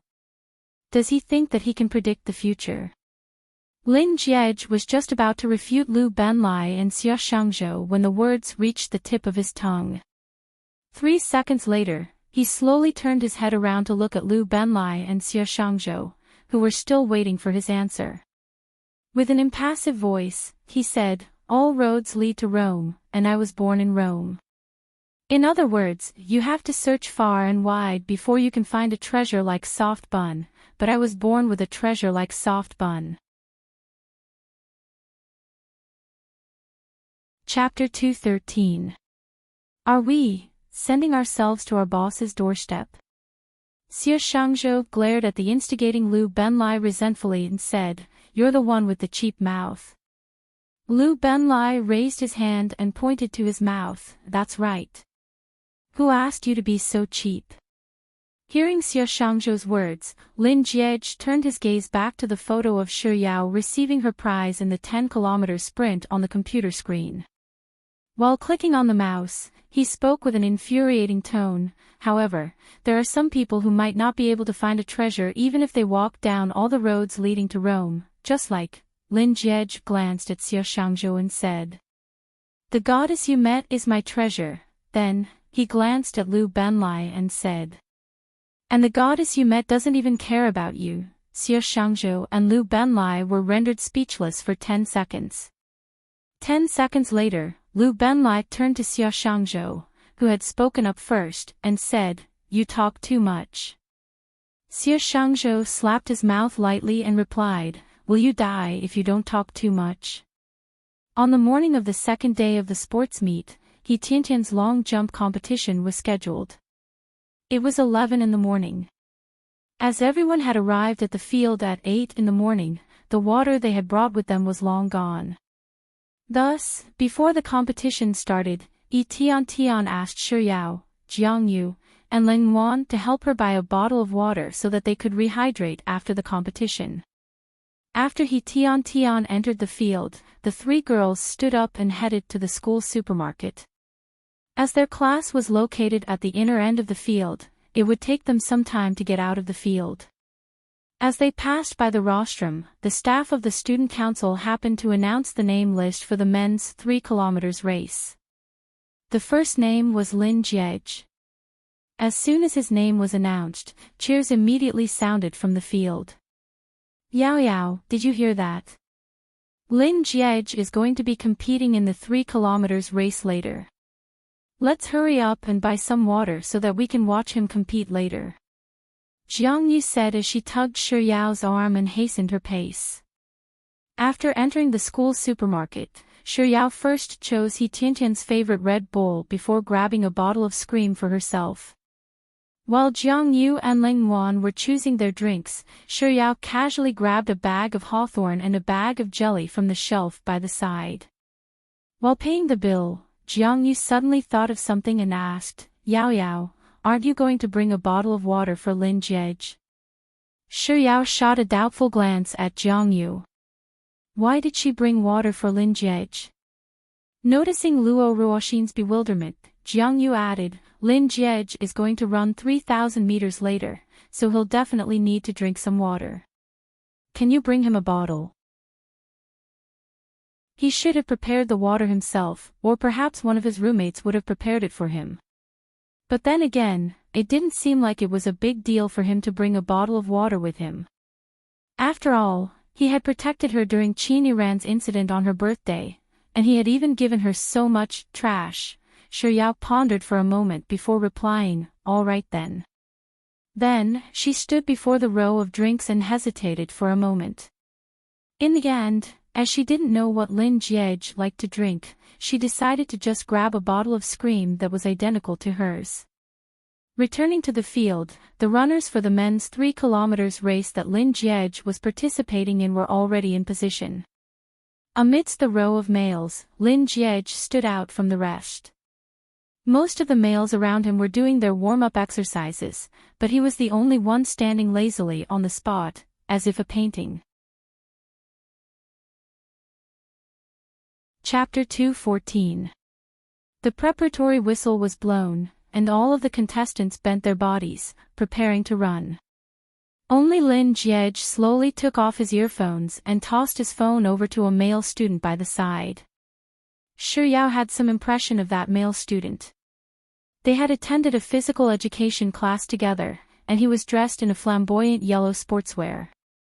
He had asked Leng Wan for her phone number, and he even drank a pink milkshake. His name was rather interesting. If she recalled correctly, he was called Liu Benlai. Perhaps it was due to the impending start of the tournament, but Lin Jiej's face was still the same as before. His eyes were calm, and he didn't reveal too much emotion. His leisurely expression made it seem as if he wasn't here to participate in the tournament but to aid his digestion. As if he had grasped the timing perfectly, the moment he bent down and placed his hands on the ground, the gunshot sounded, signifying the start of the race. Then, like arrows released from a bow, a row of male students dashed forward along the track. Some of them were cheering for their classmates, and some of them were cheering for their good friends. However, the one that was cheered the most was Lin Jiej. You can do it. Lin Jiej was dressed in a white sportswear, making him easy to spot on the green track. His speed was incredible, and it didn't take long for him to widen the gap between him and the second-place runner. 3,000 meters wasn't too long, but it wasn't too short either. It was a test of both endurance and speed, but Lin Jiej didn't seem to feel any pressure or strain from participating in a race at all. In fact, he looked so relaxed that it was almost as if he was completing a simple "what's 1 plus 1" math problem. Due to the huge disparity in their strength, there was no doubt who would emerge as the first place. When Lin Jiej finished his final lap, Jiang Yu held Shi Yao's arm and walked toward the finish line. There were already many people gathered there, and most of them were females. Many of them were dressed in very short skirts, revealing their fair legs. They had light makeup on their faces, and every single one of them looked extremely beautiful.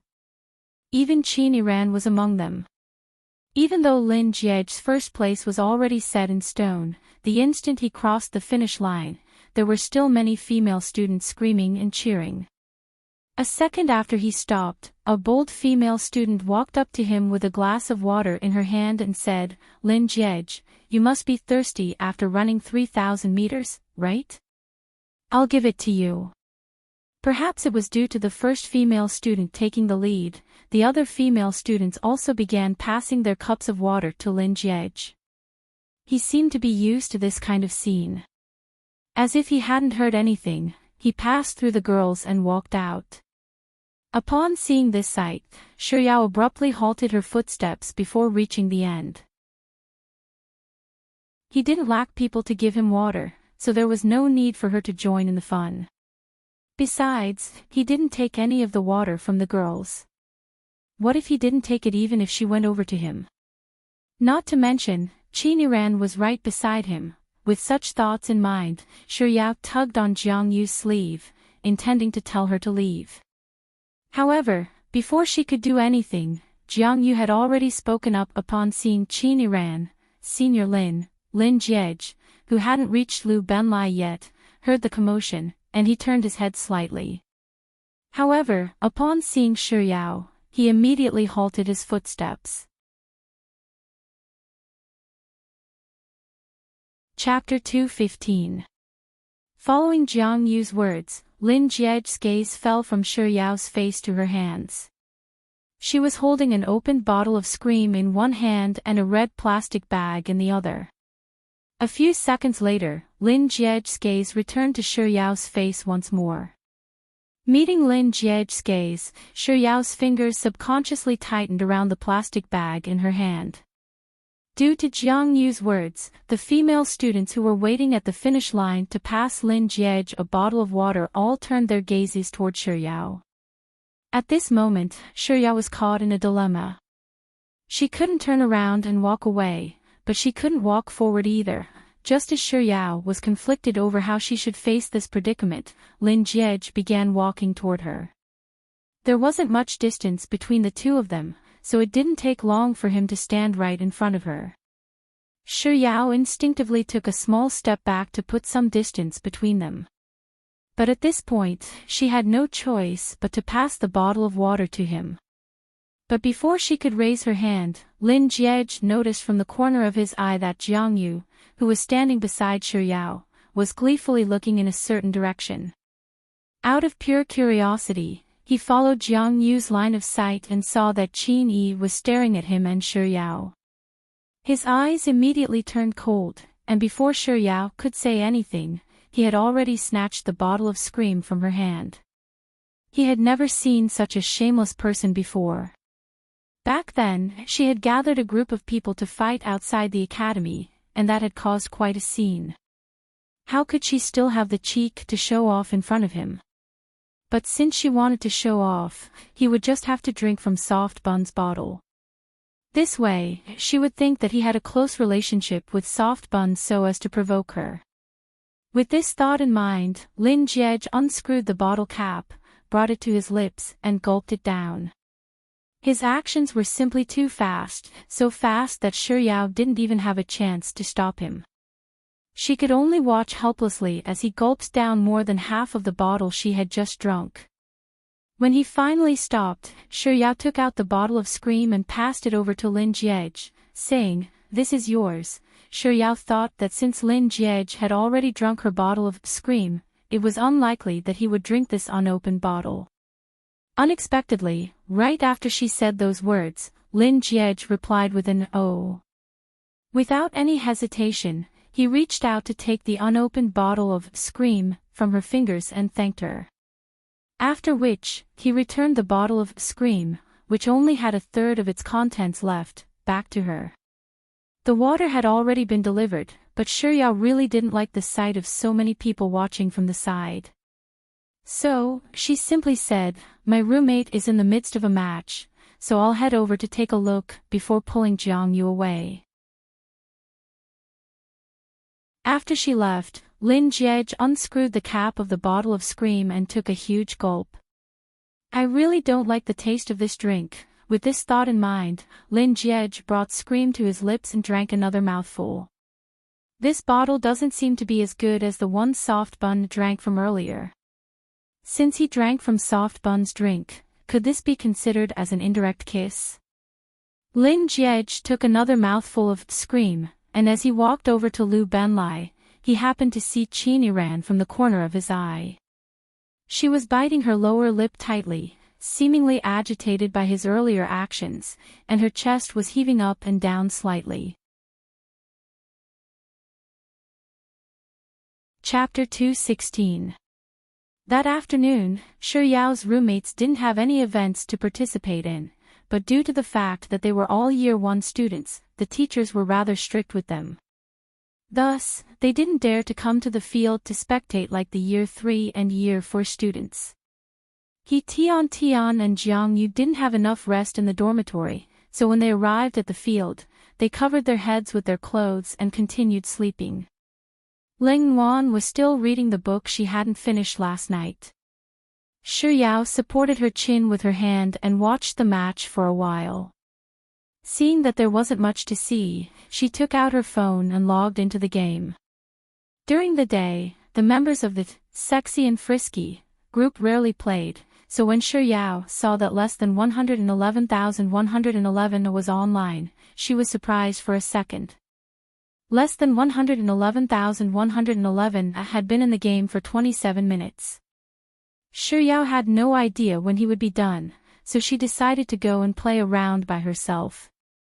However, a second after she returned to the main hall and was just about to select the map mode to proceed with the game, less than 111,111 suddenly popped up on her screen, inviting her to play with him. Shiryao didn't reject his invitation and accepted it. She didn't bring her earphones, and the sports meet was extremely noisy. Thus, after entering the main hall, she chose to type a message, "Why are you online this afternoon?" Less than 111,111 replied with two numbers, 56. Shiryao, who really couldn't understand what 56 meant, typed a question mark. Then, looking at the screen, Shiryao thought that she had been led astray by Mr. Numbers. She was starting to use symbols to represent nonsense, so she couldn't be bothered to type anymore. Thus, she tapped on the screen and asked, "What does 56 mean?" After successfully entering the game and boarding the plane, less than 111,111's message appeared on the screen, "Boring, 56. Boring. That does seem a little similar. Mr. Numbers isn't just able to use punctuation to express his words, he's even able to use numbers to express them." As expected of Mr. Numbers, while Shiryao was deep in thought, less than 111,111 landed on the ground and began picking up the equipment. Just like the previous duos, there weren't many people around. Even though the field was so noisy that Shiryao couldn't hear the sound of the game, she still had a lot of fun picking up the equipment. 3 rounds in a row, Mr. Numbers successfully carried her to the chicken dinner. In the 4th round, 5 minutes into the game, Mr. Numbers suddenly hid in his room, not moving at all. Even when the blue circle appeared, he had to type a message and have Shiryao drive him out of the blue circle. Shi Yao knew how to drive, but her driving skills weren't up to par. By the time she and Mr. Numbers entered the safe zone, the two of them had already been reduced to low health due to her valiant driving skills. After finding a place to hide, Shi Yao began recuperating. When she was fully healed, she realized that 111,111's HP was still low. She couldn't help but type a few questions. Seeing that he didn't reply, she started typing. "You fell." Before she could finish what she wanted to say, she saw a small microphone light up next to the name, 111,111. This meant that he was speaking through voice chat. Does he have something to say to me?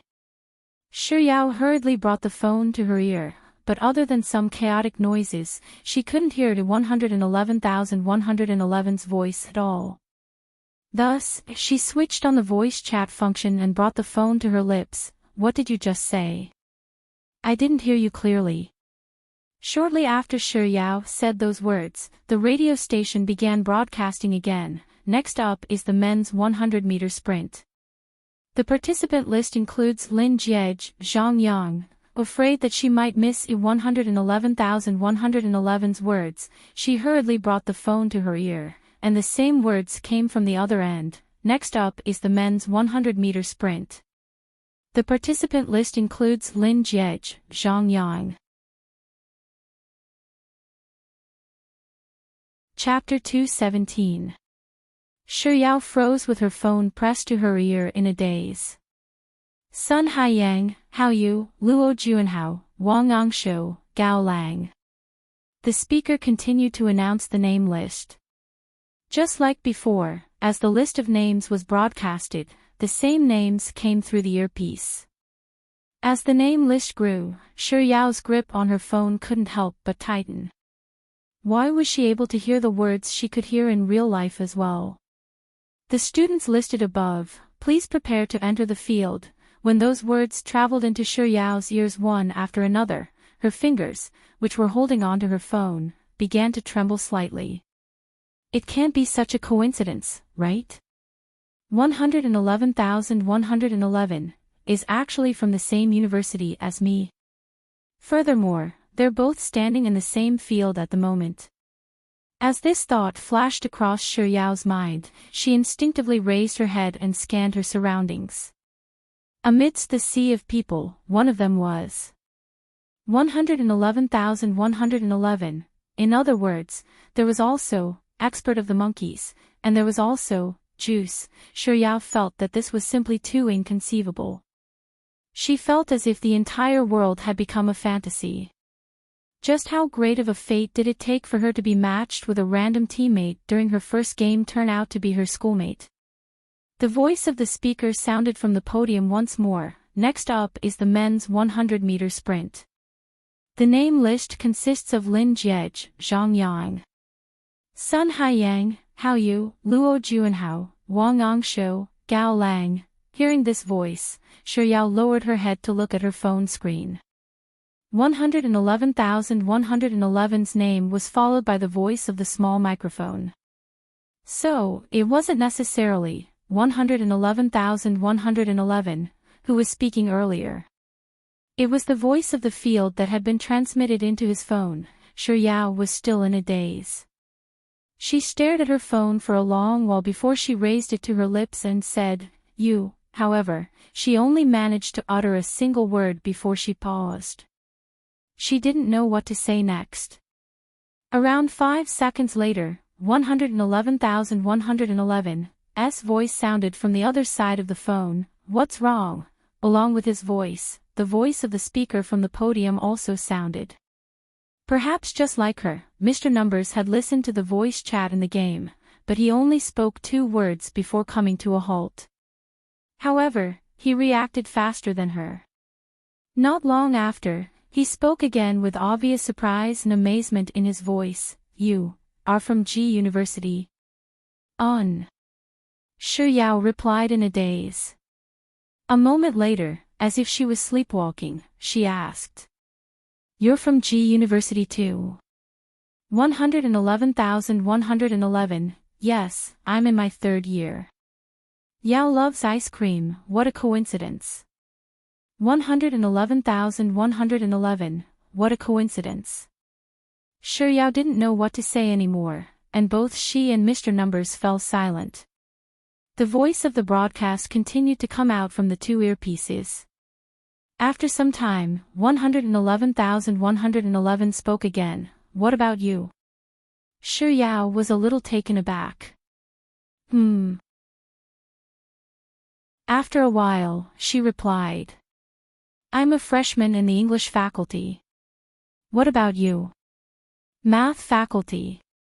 111,111, replied bluntly. After which, he added, I'm going to compete soon. Talk to you later.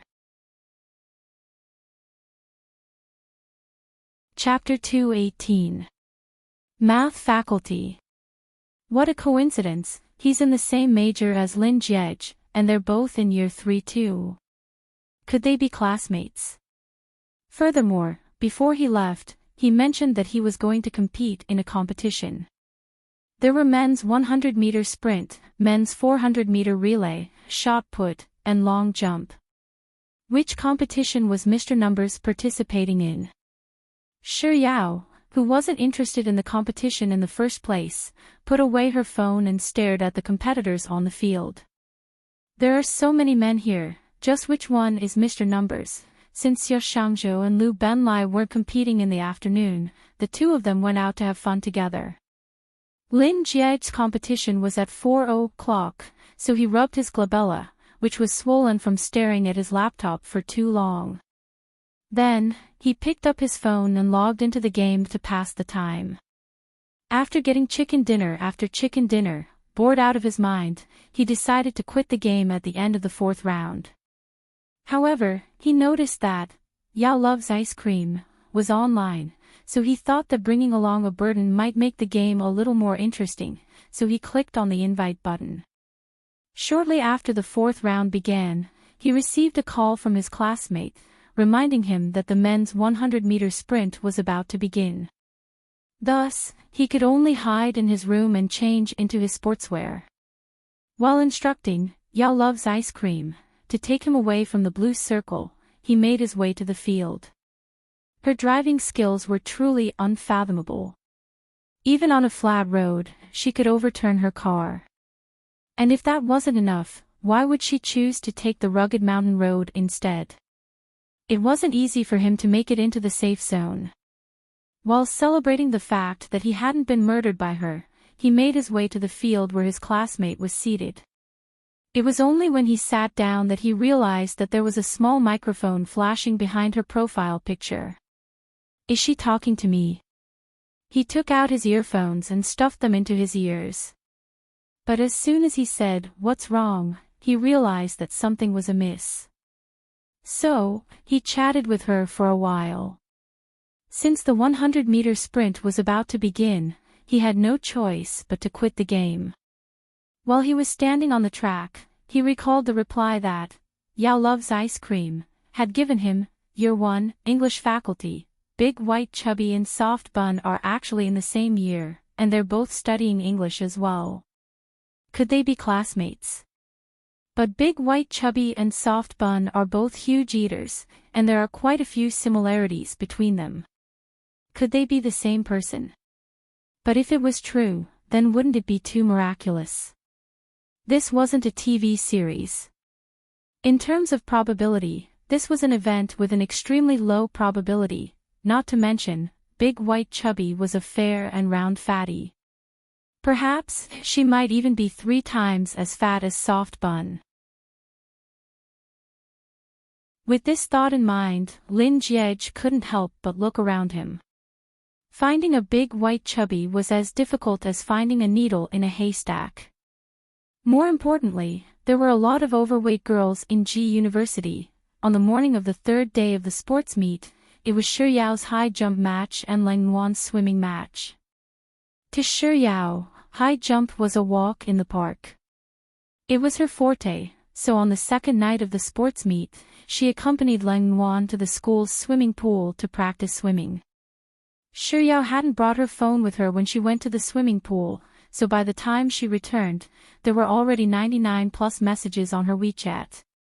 Only 3 of the messages were from his classmates. The remaining 99 plus messages were from the Sexy and Frisky group. Chapter 219. Shiryao scrolled back to the top of the list of unread messages, and the first one she saw was a message from Expert of the Monkeys, Sis Yao, beep beep beep. Expert of the Monkeys, Yao loves ice cream. Expert of the Monkeys, Sis Yao, beep beep beep, time to play. Juice, Sis Yao doesn't seem to be around. Shall we play for a while then? An hour and 40 minutes later, there were no more messages in the group chat. Expert of the Monkeys, boring, I'm not playing anymore. No wonder people say that playing games with one's grandson is the most tiring thing in life. Juice, grandson, why are you always talking about seniority? Expert of the Monkeys, Scram, I'm the grandfather here. The two of them argued in the group for a whole 10 minutes before they finally switched to a new topic. Juice, our boss said that we'll only have a feast after we finish all the food in the dormitory room. Let's have a drinking match with a dice toss. Do you dare? Expert of the Monkeys, bring it on. Who's afraid of who? The rest of the messages were all about Juice and Expert's dice tossing. Shiryao scrolled all the way to the end, and when she took a look at the time, she realized that the two of them had been throwing dice for almost 2 hours. Every few seconds, they would throw a dice toss. By now, they had probably thrown the dice more than 1,000 times. In other words, the two of them had drunk at least 1,000 cups of wine, and they still weren't drunk. Shiryao couldn't help but bubble up. Yao loves ice cream. Are the two of you the legendary, never drunk despite drinking 1,000 cups? Juice, what are you talking about? This little bit of wine isn't even enough to fill the gaps between our teeth. Expert of the Monkeys, Sis Yao, it's not that I'm bragging, but we might not be the best in other fields, but when it comes to drinking, no one can beat us. This seemed to be the first time that Expert and Juice had addressed each other as we, so harmoniously. And there wasn't any verbal abuse between them. With this thought in mind, Shiryao typed on the keyboard, impressive. Juice, you're being too polite. Expert of the Monkeys, you're overpraising me. 111,111, send a picture of a bunch of my dongs, and a second later, less than 111,111 sent another message. There was only a single 9. Even though his words were concise, everyone in the group understood what he was trying to say. What he meant was that my dong was what Monkey and Juice called wine. Even through the phone, Shiryao could hear the sounds of Mr. Numbers slapping Expert and Juice's faces. The group was silent for about 10 seconds before Juice sent a cheeky smiley face. Hee hee, I'm just joking. I'm a good student. Why would a good student have a drinking competition in the dormitory? Expert of the Monkeys, Sis Yao, let me tell you something. Not only do I not touch alcohol, I don't smoke, and I don't gamble either. I'm the legendary 3 good students. 111111 sent another photo. It was a box of cigarettes and a lighter. Shiryao couldn't help but burst into laughter. Mr. Numbers was truly a professional at tearing down others. But what she was most concerned about was still that mountain-like pulse. Shiryao replied with a question that she was curious about. Why did you buy so many my dong? Juice, boss bought it. Yao loves ice cream, sent an embarrassed emoji. Is this how tycoons buy things? Expert of the Monkeys, that's not it. The reason why our boss bought so many is because of my goddess. As soon as Shiryao saw Expert's message, he retracted it and sent a new message. Chapter 220. Shiryao knew that Expert and Juice often called Mr. Numbers daddy as a joke. But what in the world did Expert mean by my mom? Yao loves ice cream, my mom. Yao loves ice cream, what do you mean? Juice, she's a girl. Expert of the monkeys, boss woman. A girl, boss woman. Does this mean that Mr. Numbers has a girlfriend? Without thinking too much into it, Yao typed out a line of words and sent it over. Wah, do you mean that your boss is finally no longer single and is no longer a 10,000-year-old virgin? Has he finally met his Enchanting? Congratulations. Sprinkle some flowers, sprinkle some flowers. Half a minute after Yao sent her message, there was still no response. Was it because her internet connection wasn't good enough? Yao switched from Wi-Fi to 4G, but seeing that there was still no response, she typed out a question mark number. Just as she was about to send it over, Yao suddenly realized that less than 111,111 was in the group. A line of exclamation marks flashed across Yao's eyes, and without any hesitation, she withdrew the message. Then, she frantically found a random emoji and started spamming furiously in an attempt to cover up her earlier indiscreet actions. Just when Yao felt that she was done spamming furiously, she suddenly stopped.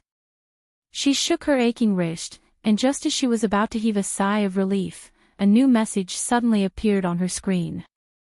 It was a message from less than 111,111. It was an emoji with a single sentence written on it. The other party rejected your kiss. Yao frowned in confusion.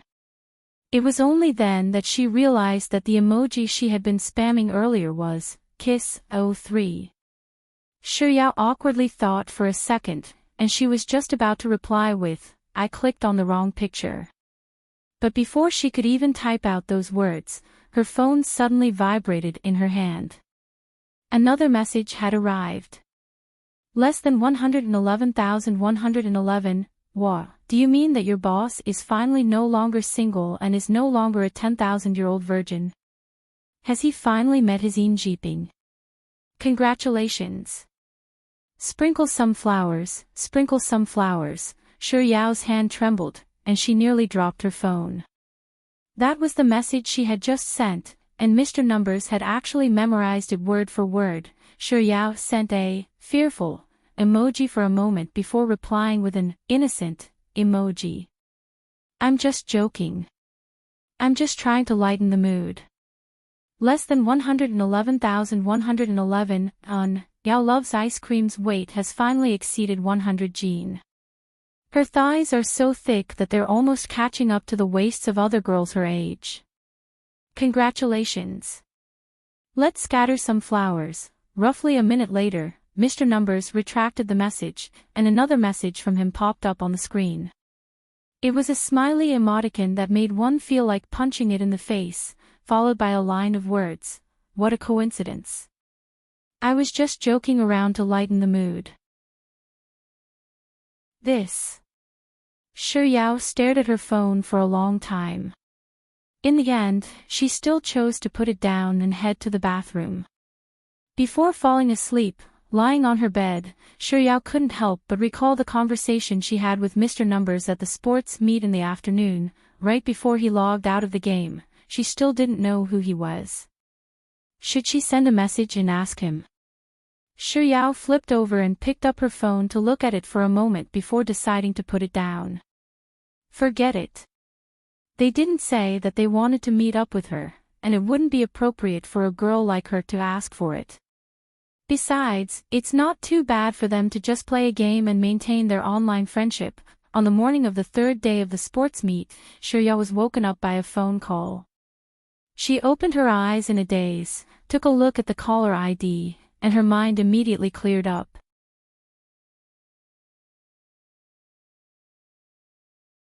Chapter 221. On the morning of the third day of the sports meet, Yao was woken up by a phone call. She opened her eyes in a daze and took a look at the caller ID. Then, she immediately jolted awake. It was a call from Liang Mumu, whom she hadn't been in contact with for some time now. Yao stared at the word Mumu on the screen, and her eyes flickered for a moment before she swiped the screen and answered the call. Mumu. Yao had only just called out Liang Mumu's name when Liang Mumu's cheerful voice sounded from the other end. Yao, do you not have to go to school tomorrow after the sports meet? Liang Mumu, that's great. Darling, I'll pick you up from school at around 6 or 7 in the afternoon. Let's go out and have some fun. Yao was silent for 2 seconds. Just as she was about to speak, Liang Mumu spoke up once more. Yao, it's been a long time since we last met. Don't you miss me? I've missed you so much, my dear. Let me tell you, I have a friend who opened a new bar in Sanlitun. It's free to go there now, and we can also go there tonight to support the bar. Seeing that Yao hadn't agreed yet, Liang Mumu began to act coquettishly on the other end of the phone. Yao, won't you agree to it? Don't you love me anymore? Yao. Yao lowered her eyelids and replied gently, all right then, I'll see you tonight. Liang Mumu, who had been complaining a moment ago, immediately reverted to the cheerful tone she had when she first picked up the phone. I knew it. Yao, you can't bear to leave me behind. What do you want to eat tonight? Cantonese, Japanese, hot pot, Western. Why don't I pick a few restaurants and send them to you for you to choose from? Yao wanted to say, you decide, but just as the words were about to come out of her mouth, she hesitated for a moment. Then, just like before, she obediently said, ? Okay. I'll give you a call when I'm about to reach your school. I still have some matters to attend to later, so I'll have to talk to you later. Bye-bye, darling Yao, moi. Liang Mumu said a long sentence in a single breath, and before Yao could respond, she had already hung up the call. Yao took a look at the time. It was only 6:30 am. She hadn't had enough sleep yet, but due to Liang Mumu's call, she found herself unable to fall asleep. She put down her phone and stared at the ceiling thoughtfully for a while. Finally, seeing that she really didn't feel sleepy, she climbed out of bed to wash up. At 8:00, Yao and her 3 roommates headed to the canteen. After breakfast, they headed straight to the field. It didn't take long before it was Yao's turn to participate in the high jump competition. Due to Yao's astonishing 10-kilometer sprint on the first day of the sports meet, her high jump competition attracted quite a few spectators. To Yao, the high jump was truly her forte, so she didn't let the crowd down. She easily clinched first place in the women's high jump competition. Especially in the process of her competition, she did not make any unnecessary movements. She ran up, leaped, drew a beautiful arc in the air, and landed firmly on the sponge mat. That series of movements was not inferior to a sports specialty student at all. Chapter 222. Actually, the first thing that was discussed on the school forum was Yao's interview after she clinched first place in the high jump competition. The first question that the reporters asked Yao was, I didn't expect student Yao to be able to run and jump so well. I wonder, did you think that you would be able to clinch the championship before the high jump competition? Yao replied, the high jump is my forte. I was able to clinch first place in the 10,000 m sprint, so there's no doubt that I'll be able to clinch this one. Just like the first interview, the reporter fell silent for a few seconds before asking the same question that would be asked every time a champion was interviewed, how do you feel about clinching the championship this time? Yao pointed to the blazing sun in the sky and replied honestly, the sun is so hot that I feel like I'm turning into duck blood curd. Yao had clinched the championship twice, and both interviews had been included in the G University Sports Meets Classic Quotes. However, the topic regarding Yao's interview ended up deviating from the main topic.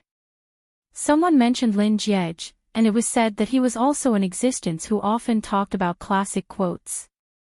During Lin Jiej's first year at G University, he had introduced himself to the class as, my name is Lin Jiej, and I'm this year's Beijing College Entrance Examination champion. If you have any questions, feel free to ask me, but I won't answer them. During the school anniversary event, Lin Jiej had said to Qini Ran, "I've confirmed your gaze. You're someone I don't want to talk to." During a mathematics competition, Lin Jiej, as a student of G University, had responded to a cheater sent by a certain school by saying, "I'm not a good person, but you're a scum." Then, starting from the topic of classic quotes, the school forum began to compare Shi Yao and Lin Jiej's classic quotes. Eventually, someone with something on his mind created a thread titled, Shi Yao PK Lin Jiej. From their academic results to their college entrance examination results, to their achievements in school, to their sports meet results, and finally, to their daily affairs. Even the scene of them being confessed to was brought up for comparison. However, while Shi Yao was strong, she was still at a disadvantage when it came to Lin Jiej. In particular, there were two areas in which Lin Jiej crushed Shi Yao. The first was Lin Jiej's mathematics results. He scored full marks while Shi Yao barely passed. The second was Lin Jiej's estimated income from his university projects. It was an astonishing sum while Shi Yao's income from her university was zero. Ever since the incident with Qini Ran, Xie Shangzhou had been engrossed in browsing the school forum whenever he was bored. As such, when he saw the thread Shi Yao PK Lin Jiej, he immediately shared it with him. Lin Jiej was in the midst of composing an email on his laptop, and after he was done with his work, he finally opened up Xie Shangzhou's post. Shi Yao PK Lin Jiej. To think that it would be his and Soft Bun's names. G University's forum was getting more and more professional. With this thought in mind, Lin Jiej took a look at the content. I actually crushed Soft Bun. But then again, given how formidable he was, it was only normal for Soft Bun to lose to him, but would Soft Bun be traumatized by such a tragic outcome? Lin Jiej stared at the forum page in deep thought for a moment before logging into the 123456 account he had registered back then. He added a new PK option, Shi Yao can eat, Lin Jiej can't. Chapter 223. Besides, she already had a duck egg, so he didn't mind being one-shot by her. Thus, Lin Jiej changed it to, in the category of gluttony, Shi Yao 100 points, Lin Jiej 0 points. After successfully replying, Lin Jiej wanted to exit the forum, but after a moment of hesitation, he added a new category, in the category of childbirth, Shi Yao 100 points, Lin Jiej 0 points. Even though he wasn't the one who gave birth to the child, it didn't mean that the child couldn't be born without him. Lin Jiej pondered for half a second before giving himself 60 points. After which, he clicked on the send button and exited the forum in satisfaction. Soft Bun had lost to him in 2 categories, and now that he had added 2 more, he lost to her in 2 categories. Soft Bun would surely be overjoyed to see this. Recalling Shi Yao's eyes curling up into a smile when she looked at the forum, Lin Jiej's lips curled up slightly before he returned to his work. He typed on the keyboard for a while before coming to a halt. In the category of childbirth, I gave myself 60 points. Isn't that a little too low? To be able to impregnate Soft Bun just once, that should be at least 99 points, right? Besides, childbirth wasn't something that only one person could do. Soft Bun wouldn't be able to give birth without him. After the sports meet ended, Shi Yao returned to her dormitory room and took a shower. After which, she opened a bottle of yogurt and a bag of fries before lying on her bed to enjoy the air conditioning. Out of boredom, Shi Yao heard from He Tian that she had been on the school forum once more, so she picked up her phone and started admiring her own gossip. The first part of the thread about Shi Yao PK Lin Jiej was still rather normal. After all, she was indeed no match for Lin Jiej. In this world, one had to be willing to concede defeat. However, after seeing the reply from 12345677, Xiao found it hard to believe that the thread was normal anymore. 12345677 was Lin Jie's ID. After the Qin Iran incident, everyone on the forum knew of him. So, when she saw the reply, in the category of gluttony, Xiao 100 points, Lin Jie 0 points, Xiao was still relatively calm. In fact, she even gave Lin Jie a thumbs up in her heart. Who would have thought that someone as arrogant as him would still have some self-awareness? But 12345677's reply, in the category of childbirth, Xiao 100 points, Lin Jie 60 points. What the heck was that? Since when could giving birth be used as a comparison? Furthermore, where did Lin Jie find the courage to give himself 60 points? Did he think that he was a hermaphrodite and could have children? What left Xiao horrified wasn't Lin Jie's reply but the replies of the spectators on the forum. The Adonis Lin Jie is actually standing up for Xiao. Is he trying to pamper his wife?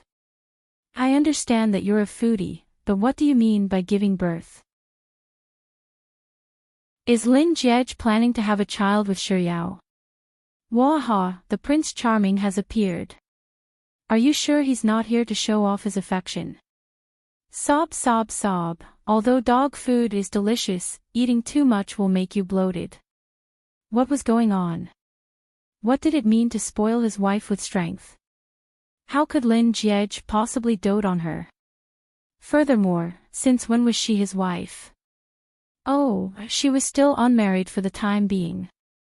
A secret fiancé. Also, which eye of theirs could tell that Lin Jie wanted to have a child with her? His reading comprehension was so bad. Sure enough, the forum was still an abnormal existence. The moment when she thought she was normal was definitely a hallucination caused by a spell.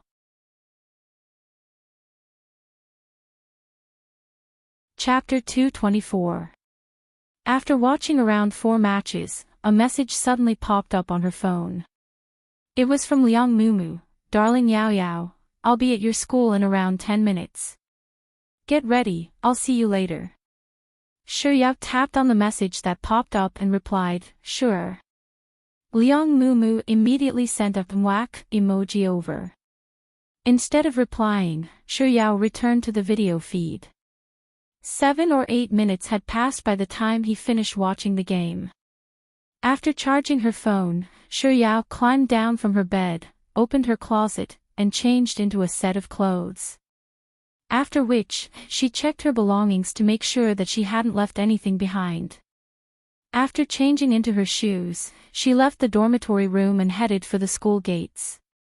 By the time Xiao arrived at the entrance of the academy, Liang Mumu still hadn't arrived yet. The sun hadn't set yet, but the lingering heat from the setting sun was still a little warm. Thus, Xiao found a shady spot and waited patiently. Roughly half a minute later, Xiao finally decided to take out her phone. She tapped on the screen of her phone for a moment before she found Jiang Yu's number and gave her a call. She first told Jiang Yu that she was going out for dinner with her friends, and she wouldn't be joining them for dinner.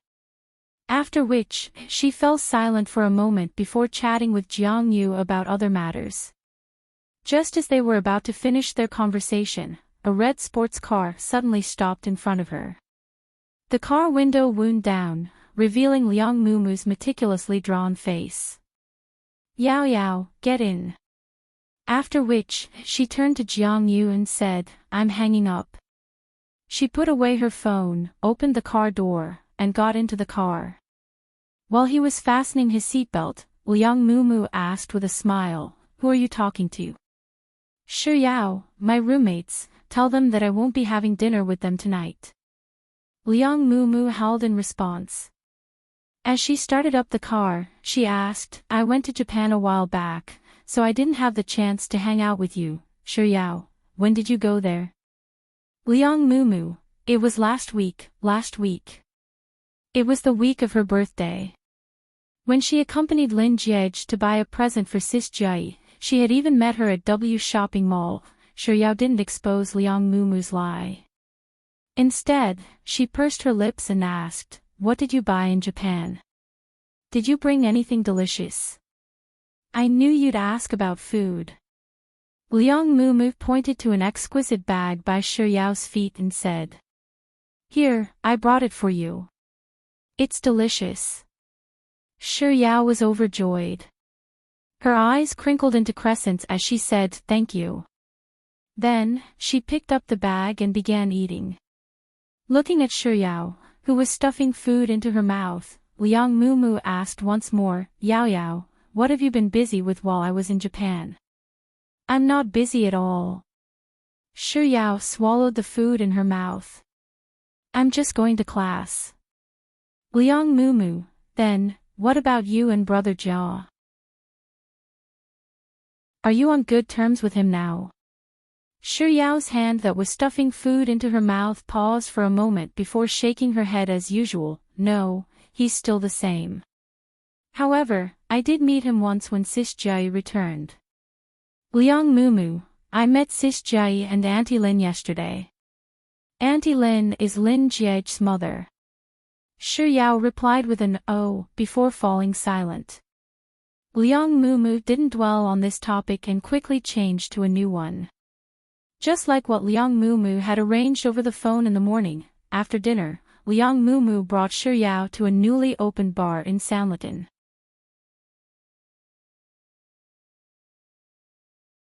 Chapter 225. Liang Mumu came from a prestigious family, and most of her friends were born into this world with a golden spoon in their mouths. As such, most of her friends were well-connected. Even though the bar had just opened, there were still many people who came to support them. The bar was bustling with activity. There were quite a few voluptuous women dressed in revealing clothes dancing around on the dance floor. Most of them recognized Liang Mumu. As the latter dragged Shiryao deeper into the bar, greetings like "darling, long time no see," and "baby, I missed you," could be heard non-stop. Liang Mumu led Shiryao all the way to the largest sofa at the very end of the bar before finally stopping. A moment ago, Liang Mumu and Shiryao had just put down their bags and taken a seat when a red-haired waiter with a diamond stud earring walked over. When he passed the menu to Liang Mumu, he even gestured with his thumb and middle finger, and with a feminine voice, he said, "Miss Liang, it's been a long time since I last saw you. I've missed you so much." Hearing that voice, Shiryao couldn't help but shudder in fear. For a man to speak with a voice even more enchanting and passionate than a woman's. Just what was wrong with this world? While Shiryao's thoughts were running wild, Liang Mumu turned to the waiter with a smile and said, "I missed you too." After which, she pushed the menu over to Shiryao and said with an amiable tone, "Darling Yao Yao, take a look and see what you would like to order." Just like how she usually did when she came out with Liang Mumu, Shiryao generously ordered some snacks like duck neck and nuts before adding a large fruit platter before returning the menu back to Liang Mumu. "Yao Yao, aren't you going to drink anything?" Liang Mumu asked as she scanned the menu. "Oh." Liang Mumu's reminder made Shiryao forget that she hadn't ordered anything yet. She walked up to Liang Mumu and took a look at the menu before pointing to a non-alcoholic cocktail. "Just like before, I'll have this." "You don't want anything else other than this?" "How about some alcohol?" "I'm fine."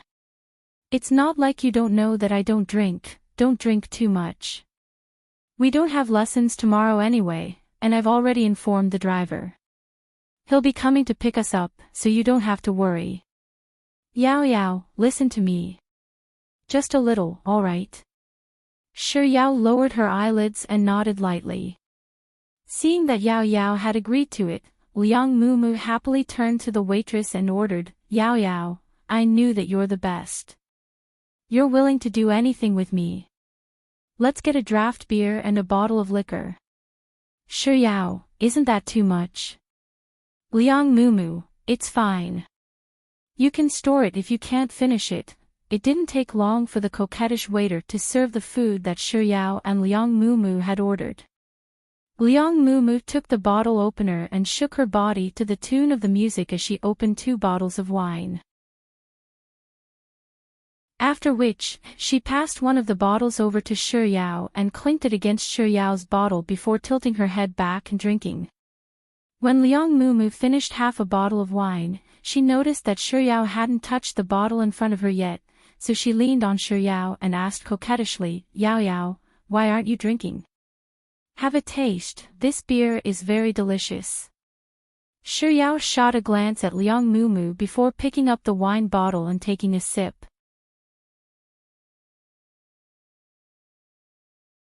Chapter 226. Yao Yao, you should drink beer in big gulps. You're being too reserved, Liang Mumu said as she demonstrated to Shi Yao. She brought the remaining half a bottle of beer to her mouth and gulped it down in a single gulp. After putting down the empty bottle, Liang Mumu encouraged Shi Yao, "Yao Yao, why don't you try imitating me?" "I'll give it a try." Looking at Liang Mumu's expectant gaze, Shi Yao picked up the bottle once more and brought it to her mouth. This time, she was much more generous than before. Instead of taking a small sip, she gulped down a huge mouthful. "That's more like it." Liang Mumu opened another bottle of beer. "Come, Yao Yao, let's continue." Soon, Shi Yao had an empty bottle in front of her, and Liang Mumu had 3 empty bottles in front of her. When Shi Yao felt that she had drunk enough, she tried to stop Liang Mumu. "Mumu, we've drunk quite a bit already, that's nothing at all. Let's drink a little more. It's not easy for us to come out to play, so we should enjoy ourselves to the fullest."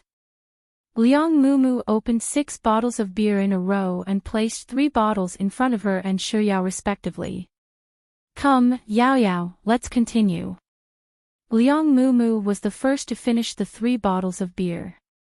When she opened the bottle, she didn't open a bottle of beer. Instead, she switched to a bottle of imported wine. "Beer is too boring. I want to drink something else."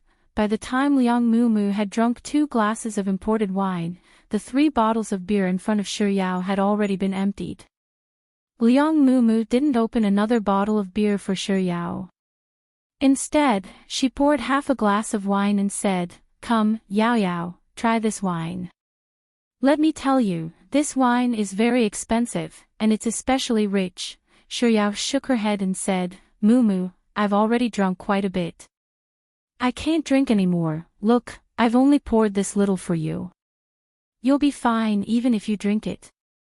Look at how much I have." Liang Mumu pointed to their glasses and said, "Come, Yao Yao, finish this glass of wine. I'm going to dance for a while." Shi Yao hesitated for a moment before raising her glass and downing the wine together with Liang Mumu. After putting down the empty glass, Liang Mumu really went to the dance floor to dance. Wearing a gloved hand, Shi Yao rested her chin on her hand as she stared at Liang Mumu on the dance floor. As Shi Yao stared at it, her eyes began to drift into a trance. Some time later, Shi Yao finally took off her gloves and made a trip to the washroom. By the time she returned, the place where she and Liang Mumu had been standing at was already packed with people. Her footsteps faltered for a moment before Liang Mumu, who had already caught sight of her, beckoned her over. "Yao Yao, come over here," Shi Yao replied with a smile before making her way over to them. When she got closer, Liang Mumu hooked her arm around Shi Yao's arm and introduced her to the crowd. "Shi Yao, my best friend. Yao Yao, they are also my friends. I met them when I was dancing just now, so we came over to have a chat. This is the eldest son of the Song family. His uncle often appears on TV news. As you know, he has a very powerful background. This is the daughter of the Xiao family. She's mixed blood. Her mother's family is very powerful in America. Every time Liang Mumu introduced a person to her, the other party would raise his wine glass to her as a gesture of courtesy. Out of courtesy, Shi Yao could only raise her wine cup and return the toast. Liang Mumu sure had a lot of friends during her dance. By the time Shiryao had finished half a round of drinks, she could already feel her stomach filling up.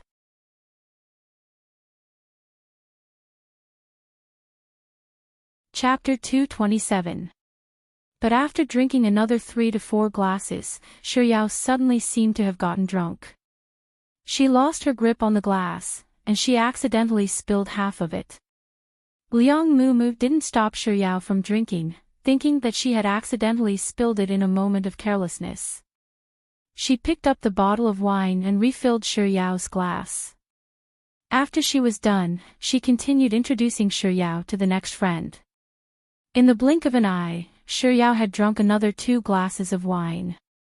Her posture was starting to sway unsteadily, and she would lean toward Liang Mumu from time to time. Finally, after Liang Mumu was done introducing her friends, Shiryao turned around and staggered toward the washroom. But just a few steps later, when she was about to descend the stairs, she nearly fell to the ground. It was fortunate that there was a waiter standing by the side who helped her up. Upon seeing this sight, Liang Mumu hurriedly ran to Shiryao's side and supported her. "Yao Yao, are you all right?" As if she hadn't heard Liang Mumu's words at all, Shiryao continued staggering forward while muttering drunkenly under her breath. "Yao Yao, what are you mumbling about?" Liang Mumu asked a lot of questions before Shiryao finally raised her head and looked at Liang Mumu with a pair of blurry eyes. She stared at her for a very long time before a silly smile appeared on her face. "Big sis, who are you?" "You're really pretty." Liang Mumu asked worriedly. "Yao Yao, are you drunk?" Shiryao giggled like a child for a moment before shaking her head and mumbling, "I'm not drunk, I'm not drunk. I can still drink." As she spoke, Shiryao casually grabbed a bottle of wine from a passerby's table and poured it into her mouth. "Oi oi oi." Faced with the dissatisfied voices of the passerby, Liang Mumu apologized with an apologetic smile as she took out some money to compensate them. Using this opportunity, Shiryao managed to extricate herself from Liang Mumu's grasp and make her way over to the next table. "Cheers. We won't leave until we're drunk." Before Shiryao could finish her words, she had already taken a bottle of wine from the previous table and spilled it all over the table, ruining the food, fruit platters, and wine that had been placed on the table. Amidst the furious roars of the people at this table, Liang Mumu, who had just finished dealing with the previous table, hurriedly ran over and apologized profusely while taking out money to clean up this table. It didn't take long for Liang Mumu's cash to be emptied by the drunken Shiryao. Fearing that Shiryao would cause trouble again, Liang Mumu grabbed Shiryao's arm tightly and pulled her back to her table. She grabbed both her and Shiryao's bags and bade farewell to her friends before pulling Shiryao out of the bar. Before leaving the bar, Shiryao suddenly clutched her chest and retched. Liang Mumu hurriedly called for a waiter to bring a vomit bag over. But halfway through her words, Shiryao suddenly grabbed a woman beside her and vomited into her arms. "Ah!" Following a shrill scream, the woman yelled angrily, "What are you doing? I spent over 100,000 RMB on this limited edition dress from France. I'll transfer the money to you, I'll transfer the money to you." "I'm sorry, my friend is drunk." Liang Mumu pulled Shiryao behind her and apologized profusely. Liang Mumu added an additional sum of money to the original price before the woman finally relented. With a look of disgust on her face, she turned around and left.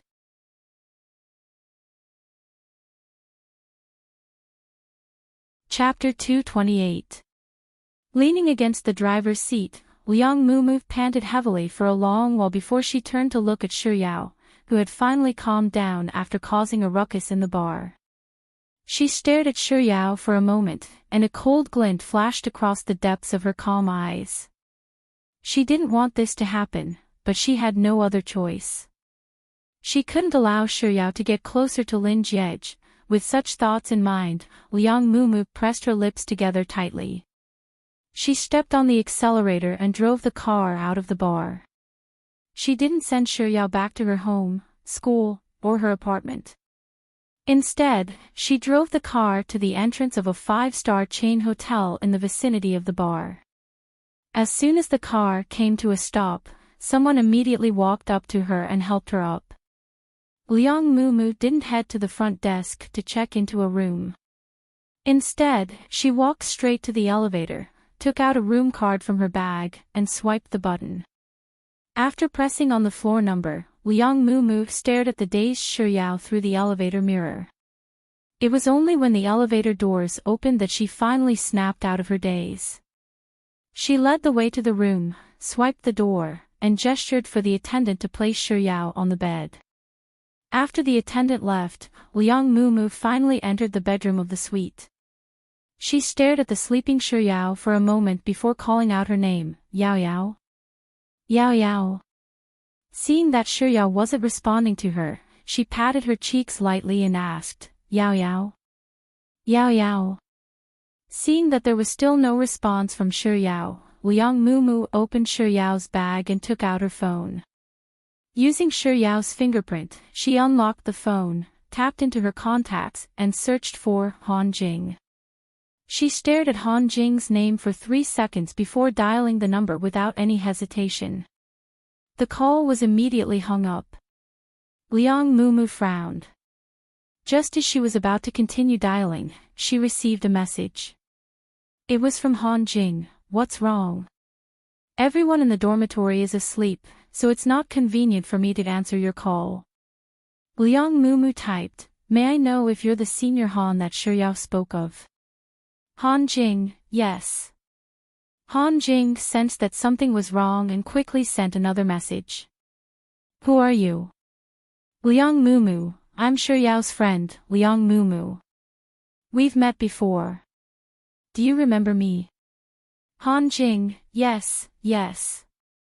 What can I do for you? Liang Mumu, it's like this. Yao Yao is drunk, and her condition isn't very good at the moment. However, I have something to attend to later, so I won't be able to take care of her. You're her classmate, and you often hang out with her, so I thought that the two of you might have a good relationship. So, can I trouble you to take care of her instead? Fearing that Han Jing wouldn't agree to it, Liang Mumu added, she's really quite drunk right now, and she's been vomiting non-stop. I'm afraid that she might choke on her own saliva, and something might happen to her life. About 10 seconds later, Han Jing's message came, all right, can you tell me the address? I'll come over now. Liang Mumu, sure. No problem. After sending the address, Liang Mumu sent another message. I really have something urgent to attend to, so I'll be leaving right now. You'll have to hurry over. The room number is 1012, and I've left the room card at the front desk. Just come over and say my name and your name, and you'll be able to take the room card away. Han Jing, okay. Liang Mumu, I'll be troubling you then. Thank you. Han Jing, you're welcome. Liang Mumu didn't respond to his message. Instead, she deleted her chat history with Han Jing from Shuyao's phone and intentionally left a record of her calls to Han Jing on Shuyao's phone. After placing her phone by Shuyao's pillow, she got up and left the hotel room.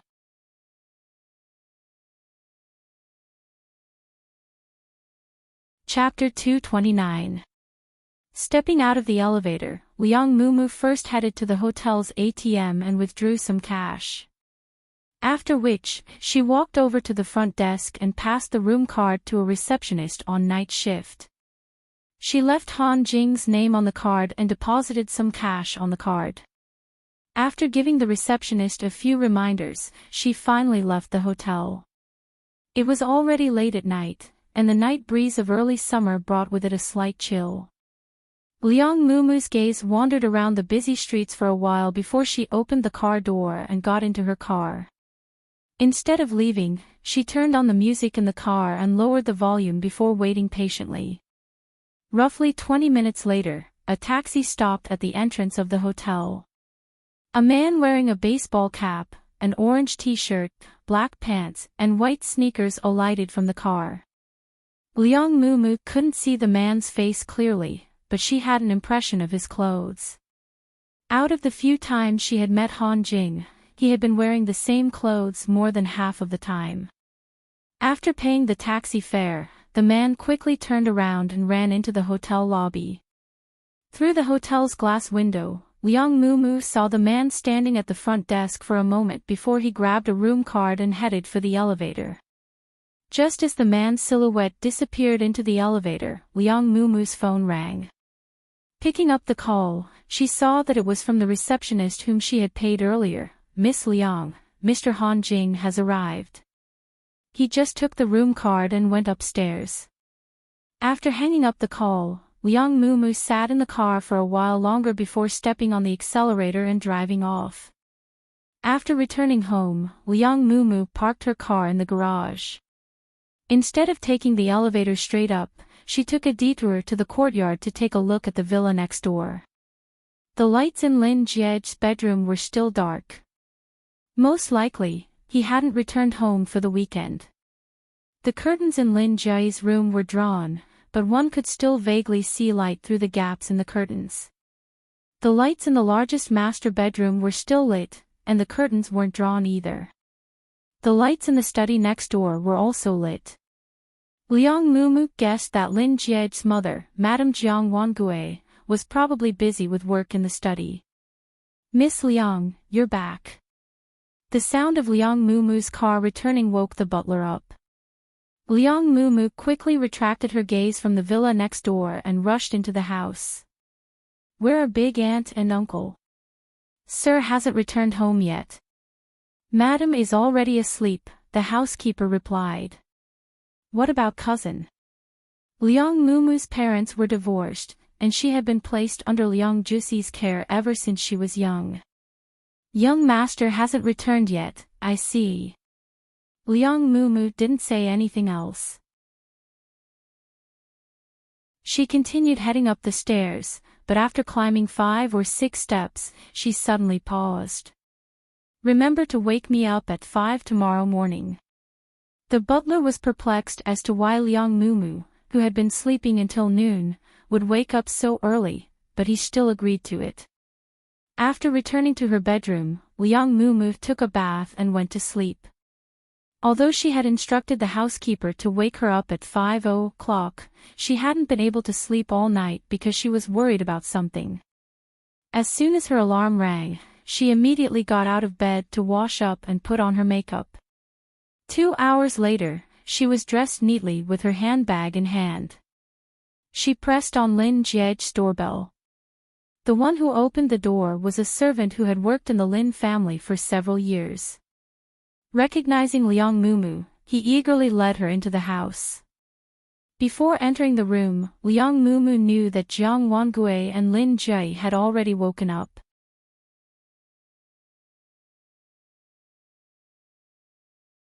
Chapter 230. A second after Liang Mumu entered the room, Jiang Wangue, who had just finished his morning jog, had just finished bathing and changed into a set of home clothes. Liang Mumu, who was just about to change her shoes, immediately straightened her back and greeted obediently, "Good morning, Auntie Lin." Jiang Wangue revealed a faint smile and nodded. "Morning." After that, she looked at the servant on the side. "Is breakfast ready?" The servant, "Yes, madam." Jiang Wangue nodded before instructing a servant to call Lin Jiej down for dinner. After which, he turned to Liang Mumu and asked, "Do you want to eat together?"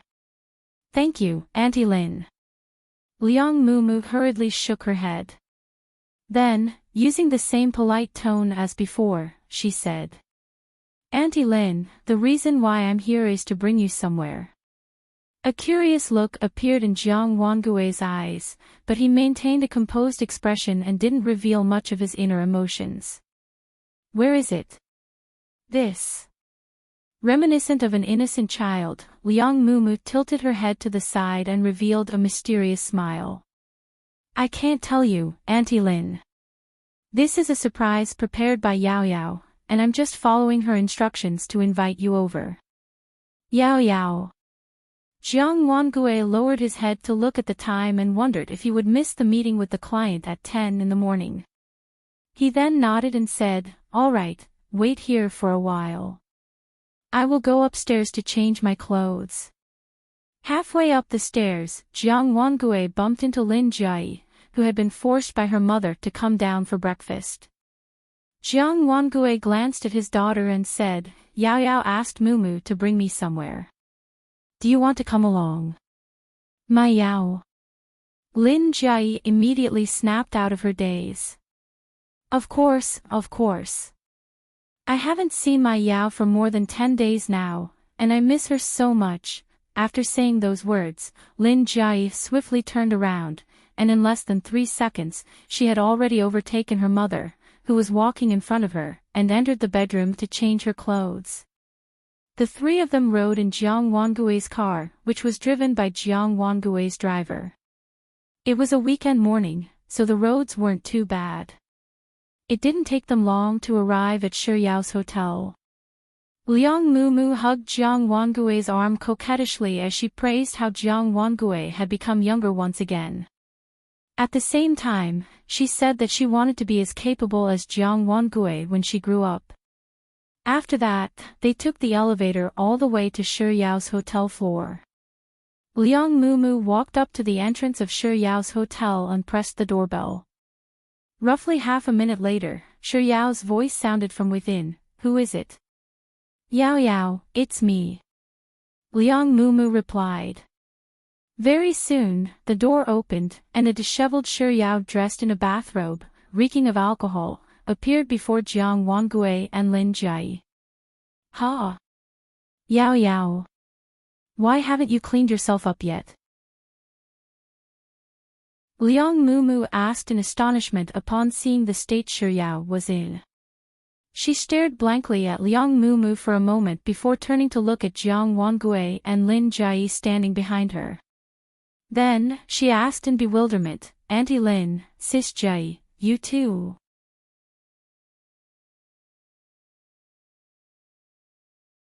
Chapter 231. Shi Yao frowned slightly, as if she couldn't understand what Liang Mumu was saying, and her lips moved once more. But this time, before she could even make a sound, Liang Mumu had already pushed her into the hotel room. "Yao Yao, hurry up and open the door. Let Auntie Lin and Sis Jai in. What are you doing standing in the corridor?" After entering the room, Liang Mumu pinched her nose and spoke once more.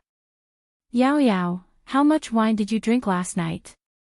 You're going to choke me to death.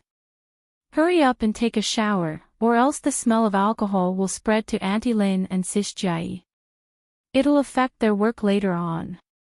Lin Jai, who hadn't spoken a single word since she appeared, quickly spoke up, "That won't happen. It's fine. No matter how Yao Yao smells, she'll always be adorable in my eyes." Liang Mumu's eyes turned cold, but it only lasted for an instant before she reverted back to her usual lively smile. On the other hand, Shi Yao finally found an opportunity to speak. "Auntie Lin, Sis Jai, and Mumu, please take a seat first. I'll be right back after I take a shower." Lin Jai's eyes curled up into crescents as she replied with a warm before saying, "Hurry up and go. Remember to raise the temperature of the water a little, lest you catch a cold." Shi Yao replied with a smile. Right after she turned around, Liang Mumu pointed to the living room filled with balloons and ribbons and said, "Auntie Lin, take a look. Yao Yao prepared all of these for you. She spent a lot of time on them yesterday. And this is a gift that Yao Yao prepared for you. I'll have Yao Yao give it to you after she's done bathing." Passing through the bedroom door, Shi Yao heard those words and lowered her eyelids slightly. Then, she closed the door and entered the bathroom. By the time Shi Yao was done bathing and walked out of the bedroom, the living room of the hotel suite was still bustling with activity. Liang Mumu's laughter couldn't stop, and the words that came out of her mouth were as sweet as honey. Lin Jai was the first to notice Shi Yao. With a radiant smile, she patted the seat beside her and said, Yao Yao, come over and take a seat. A second after Shuyao walked over and sat down, she rubbed her empty stomach and asked, have you had breakfast yet? Jiang Wangui, not yet. Lin Jie, Yao Yao, are you hungry? Liang Mumu, who was still in the midst of praising Jiang Wangui, was suddenly interrupted by Shuyao's sudden interjection. For a moment, she didn't know how she should continue the conversation.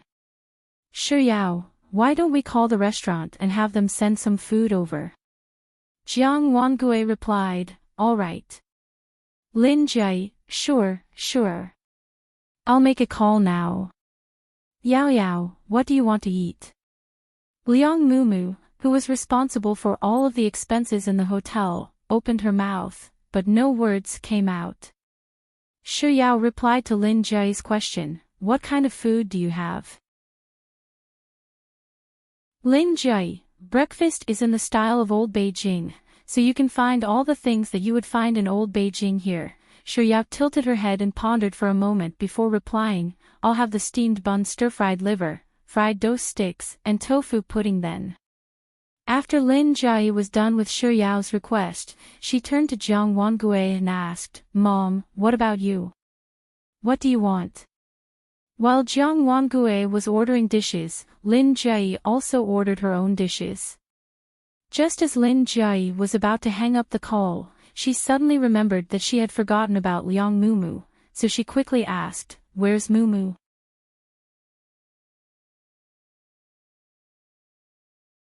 Chapter 232.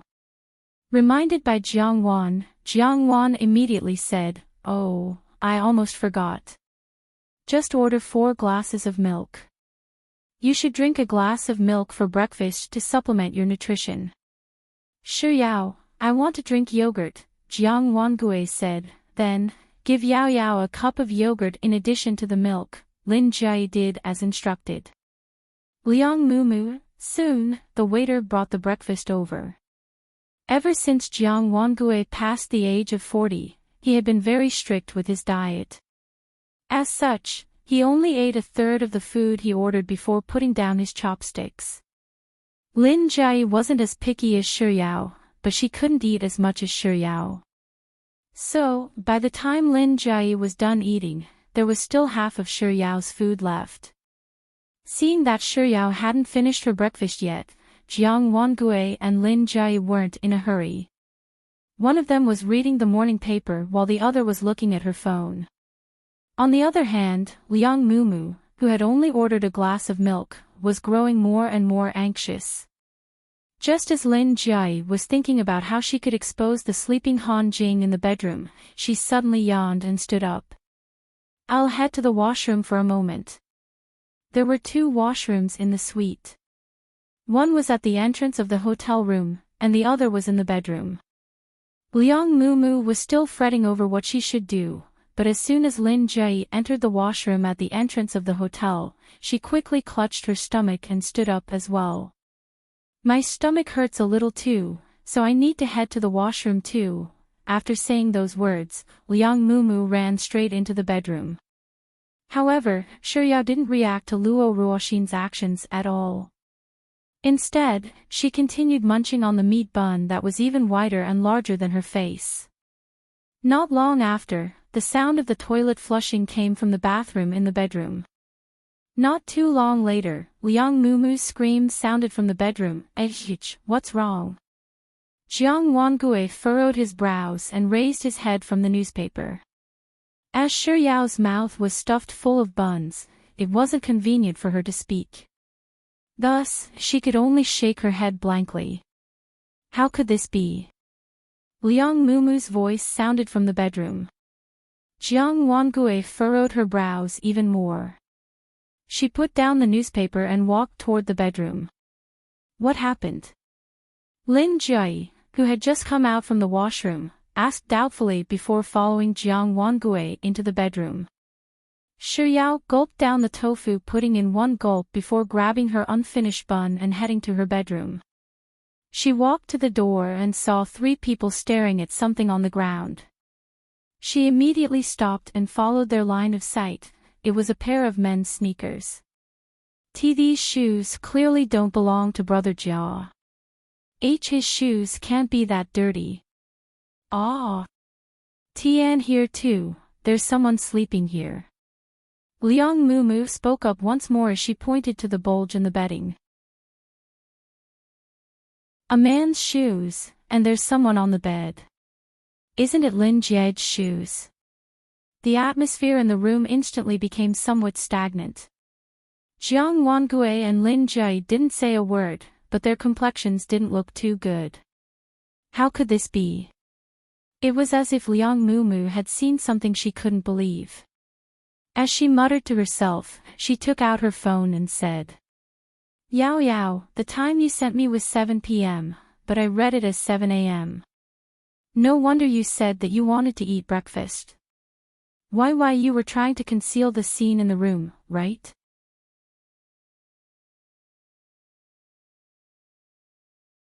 Chapter 233. As Liang Mumu spoke, tears welled up in her eyes. I really didn't know that such a thing would happen.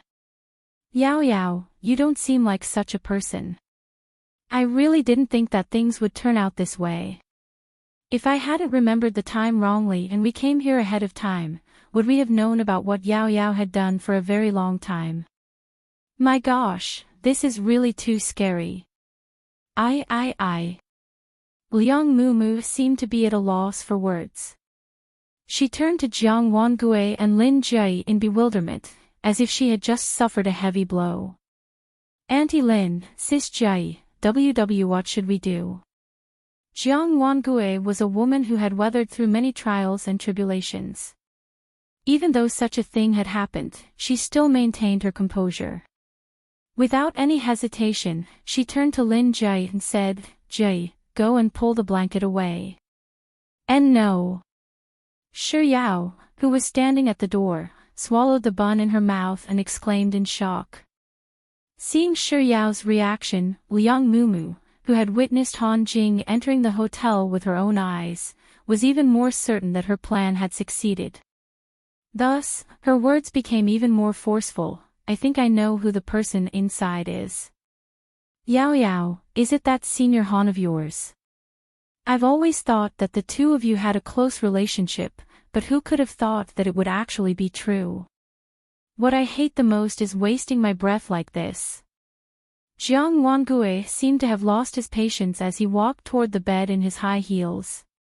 But barely after she took a few steps, Lin Jie pulled her back and said, Mom, I believe that Yao Yao isn't that kind of person. There are some things that might not necessarily be the truth. There must be some kind of misunderstanding. Sis Jie, I know that you like Yao Yao, but you should know your limits when it comes to liking someone. Even after such a thing has happened, are you still unwilling to face reality? Liang Mumu chimed in as she walked over to the bed. That's right. Just as Liang Mumu was about to pull the blanket away, Shi Yao stuffed the last bite of the bun into her mouth and rushed over to press down on the blanket. Due to the food in her mouth, it was difficult for her to speak, but she was looking at Liang Mumu with a gaze filled with don't want. Without any hesitation, Liang Mumu bellowed indignantly, Yao Yao, you finally know fear at a time like this? Didn't you think about the consequences when you were doing this? You're clearly Brother Jia's fiancé. The reason why she hadn't fallen out with her all this while was because she didn't have a chance. What she wanted was a sure hit. Now that such a great opportunity was right in front of her, how could she let it go? With this thought in mind, Liang Mumu increased the strength she exerted to lift the blanket. Shi Yao continued munching on her buns as she pressed down on her blanket.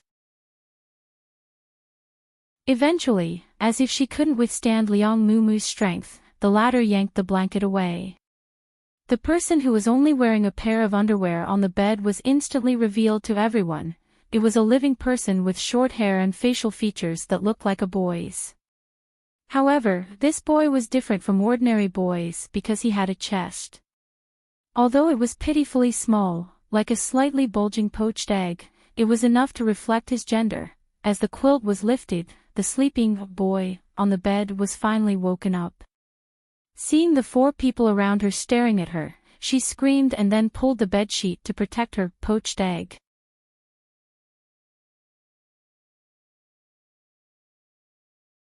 Chapter 234. Who are you? What are you doing? When she spoke, her voice was also slightly neutral. As she shouted, she turned to Shi Yao and asked, Yao Yao, what's going on? It's fine, it's fine. Shi Yao consoled her before hurriedly tossing her clothes onto the bed. After which, she raised her head and looked at Liang Mumu, who was clutching her blanket tightly as she stared intently at the poached egg on the bed. Shi Yao stared quietly at Liang Mumu for a moment before her lips moved. Her voice was very soft, no different from her usual sleepy self, that. I was eating earlier, so I didn't get a chance to speak. The person sleeping inside is my roommate. She's a girl, and she's naked. As the words left her mouth, Shi Yao could clearly see Liang Mumu blinking her eyes furiously. After confirming that the person before her was really a woman, the look of disbelief on her face slowly turned into one of confusion. When Liang Mumu's gaze met Shi Yao's, a cold glint flashed across Shi Yao's usually gentle eyes. But in the next instant, a smile crept up her lips, and with a pair of bright eyes, she turned to Jiang Wangui and Lin Jai and said, Auntie Lin, Sis Jai, this is my roommate from university. Her name is Jiang Yu. After which, she turned to Jiang Yu and said, Yeah, this is Auntie Lin and Sis Jai. Jiang Yu quickly nodded and greeted, Hello, Auntie Lin. Hello, Sis Jai. Jiang Wangui replied with a polite smile, Hello. Compared to her mother, Lin Jai's smile was much more radiant. Yao Yao's roommate, it's nice to meet you. Remember to come over to our house with Yao Yao when you're free. Hearing Lin Jai's words, Jiang Yu's smile widened. Thank you, big sis. Seeing that Jiang Yu, Jiang Wangui, and Lin Jai were done with their greetings, Shi Yao said, Yeah, you sure are a good sleeper. We've been in the bedroom for so long, but you still haven't woken up. Jiang Yu scratched her head as if she was embarrassed. She smiled apologetically and said, Well, I've always been like a dead pig when I sleep. Pfft. Amused by Jiang Yu's analogy, Lin Jai burst into laughter. Even Jiang Wangui, who had always been strict, couldn't help but smile. Who would describe themselves like that? Shi Yao glanced at Jiang Yu with a smile before continuing, Why don't we head to the living room to rest for a while so that Ye can wake up? Right. Lin Jai nodded as she grabbed Jiang Wangui's arm and walked out of the bedroom. In the instant that the duo disappeared through the door, Shi Yao finally turned her gaze back to Liang Mumu. She didn't say anything at all. Instead, she calmly responded to Liang Mumu's ever-changing gaze for a moment before saying, Let's go, let's head out. Then, she led the way out of the bedroom. It was only after Shi Yao sat down beside Lin Jai that Liang Mumu slowly walked out of the bedroom. The atmosphere in the living room instantly froze because of her appearance. In the business world, Jiang Wangui was a formidable figure who didn't pale in comparison to any man. As soon as Liang Mumu lifted the blanket and saw that the person on the bed was a woman, she could already roughly guess what was going on. Even though Lin Jai wasn't as experienced as her mother, she was still someone who had seen the world. In her eyes, Liang Mumu's tricks were no different from child's play, as if they were child's play.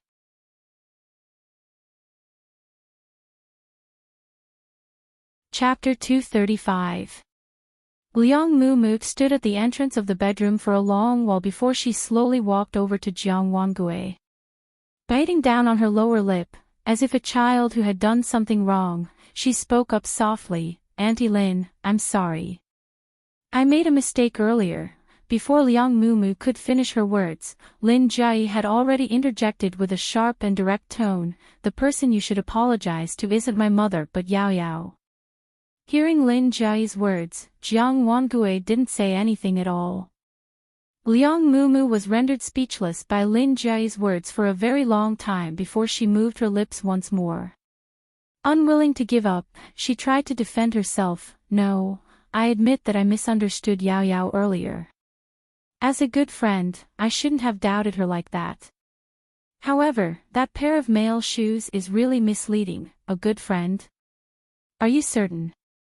Lin Jiayi's lips curled up into a smile as she interrupted Liang Mumu once more. Shouldn't you have doubted Yao Yao, or do you intend to? Or rather, even if there aren't male shoes, isn't there still a male jacket, a male shirt, a male tie, and a male pants? Hearing Lin Jiayi's unhurried words, Liang Mumu was rendered speechless. Lin Jiayi turned to look at Shi Yao, and compared to her previous emotionless tone, her voice was much more gentle this time. Yao Yao, tell me what's going on. From why you're staying in this hotel, or why you were drinking yesterday, or more importantly, did you invite me and my mother over? Jiayi, didn't I tell you that one shouldn't waste one's time on such pointless matters? Jiang Wangui, who had been silent all this while, suddenly spoke up with a calm and composed voice. In my opinion, there's only one thing I need to say to resolve this matter. As she spoke, Jiang Wangui turned to Shi Yao and asked, Yao Yao, tell me the layout of this room and the exquisite present on the table. Do you think that I don't need to accept it anymore? Auntie Lin's words really hit the nail on the head. With such thoughts in mind, Shi Yao's gaze drifted over to Liang Mumu. She could clearly see Liang Mumu's hands grabbing tightly onto her clothes. She knew that she was afraid of what she was going to say next. But some things had developed to this point, and she had no other choice. It wasn't that she didn't give her a chance. She was the one who brought their relationship to this point, step by step. From today onward, the two of them would probably be mortal enemies. Shi Yao was silent for 2 seconds before she retracted her gaze to look at Jiang Wangui. She nodded lightly and replied without any hesitation, yes. It was a simple word, but it told everyone that she wasn't the one who had decorated the room, and the presents on the table weren't prepared by her. Liang Mumu was lying. Shi Yao lowered her gaze and took a deep breath. Then, she took out her phone, tapped open the photo album, and pushed it toward Jiang Wangui. These are the photos I took last night. Mumu invited me to a bar, so I casually took a few of them. I don't have any ulterior motives other than posting them on my Moments page. I didn't think that I'd be able to use them here. You're tuning into the LoveLore Library YouTube channel. We're so grateful for your support, and don't forget to subscribe to join us on this incredible journey through captivating stories. Your generosity through donations truly makes a world of difference, as it's the primary source of revenue that allows me to expand and enhance this channel for you. Thank you from the bottom of my heart for being a part of this adventure.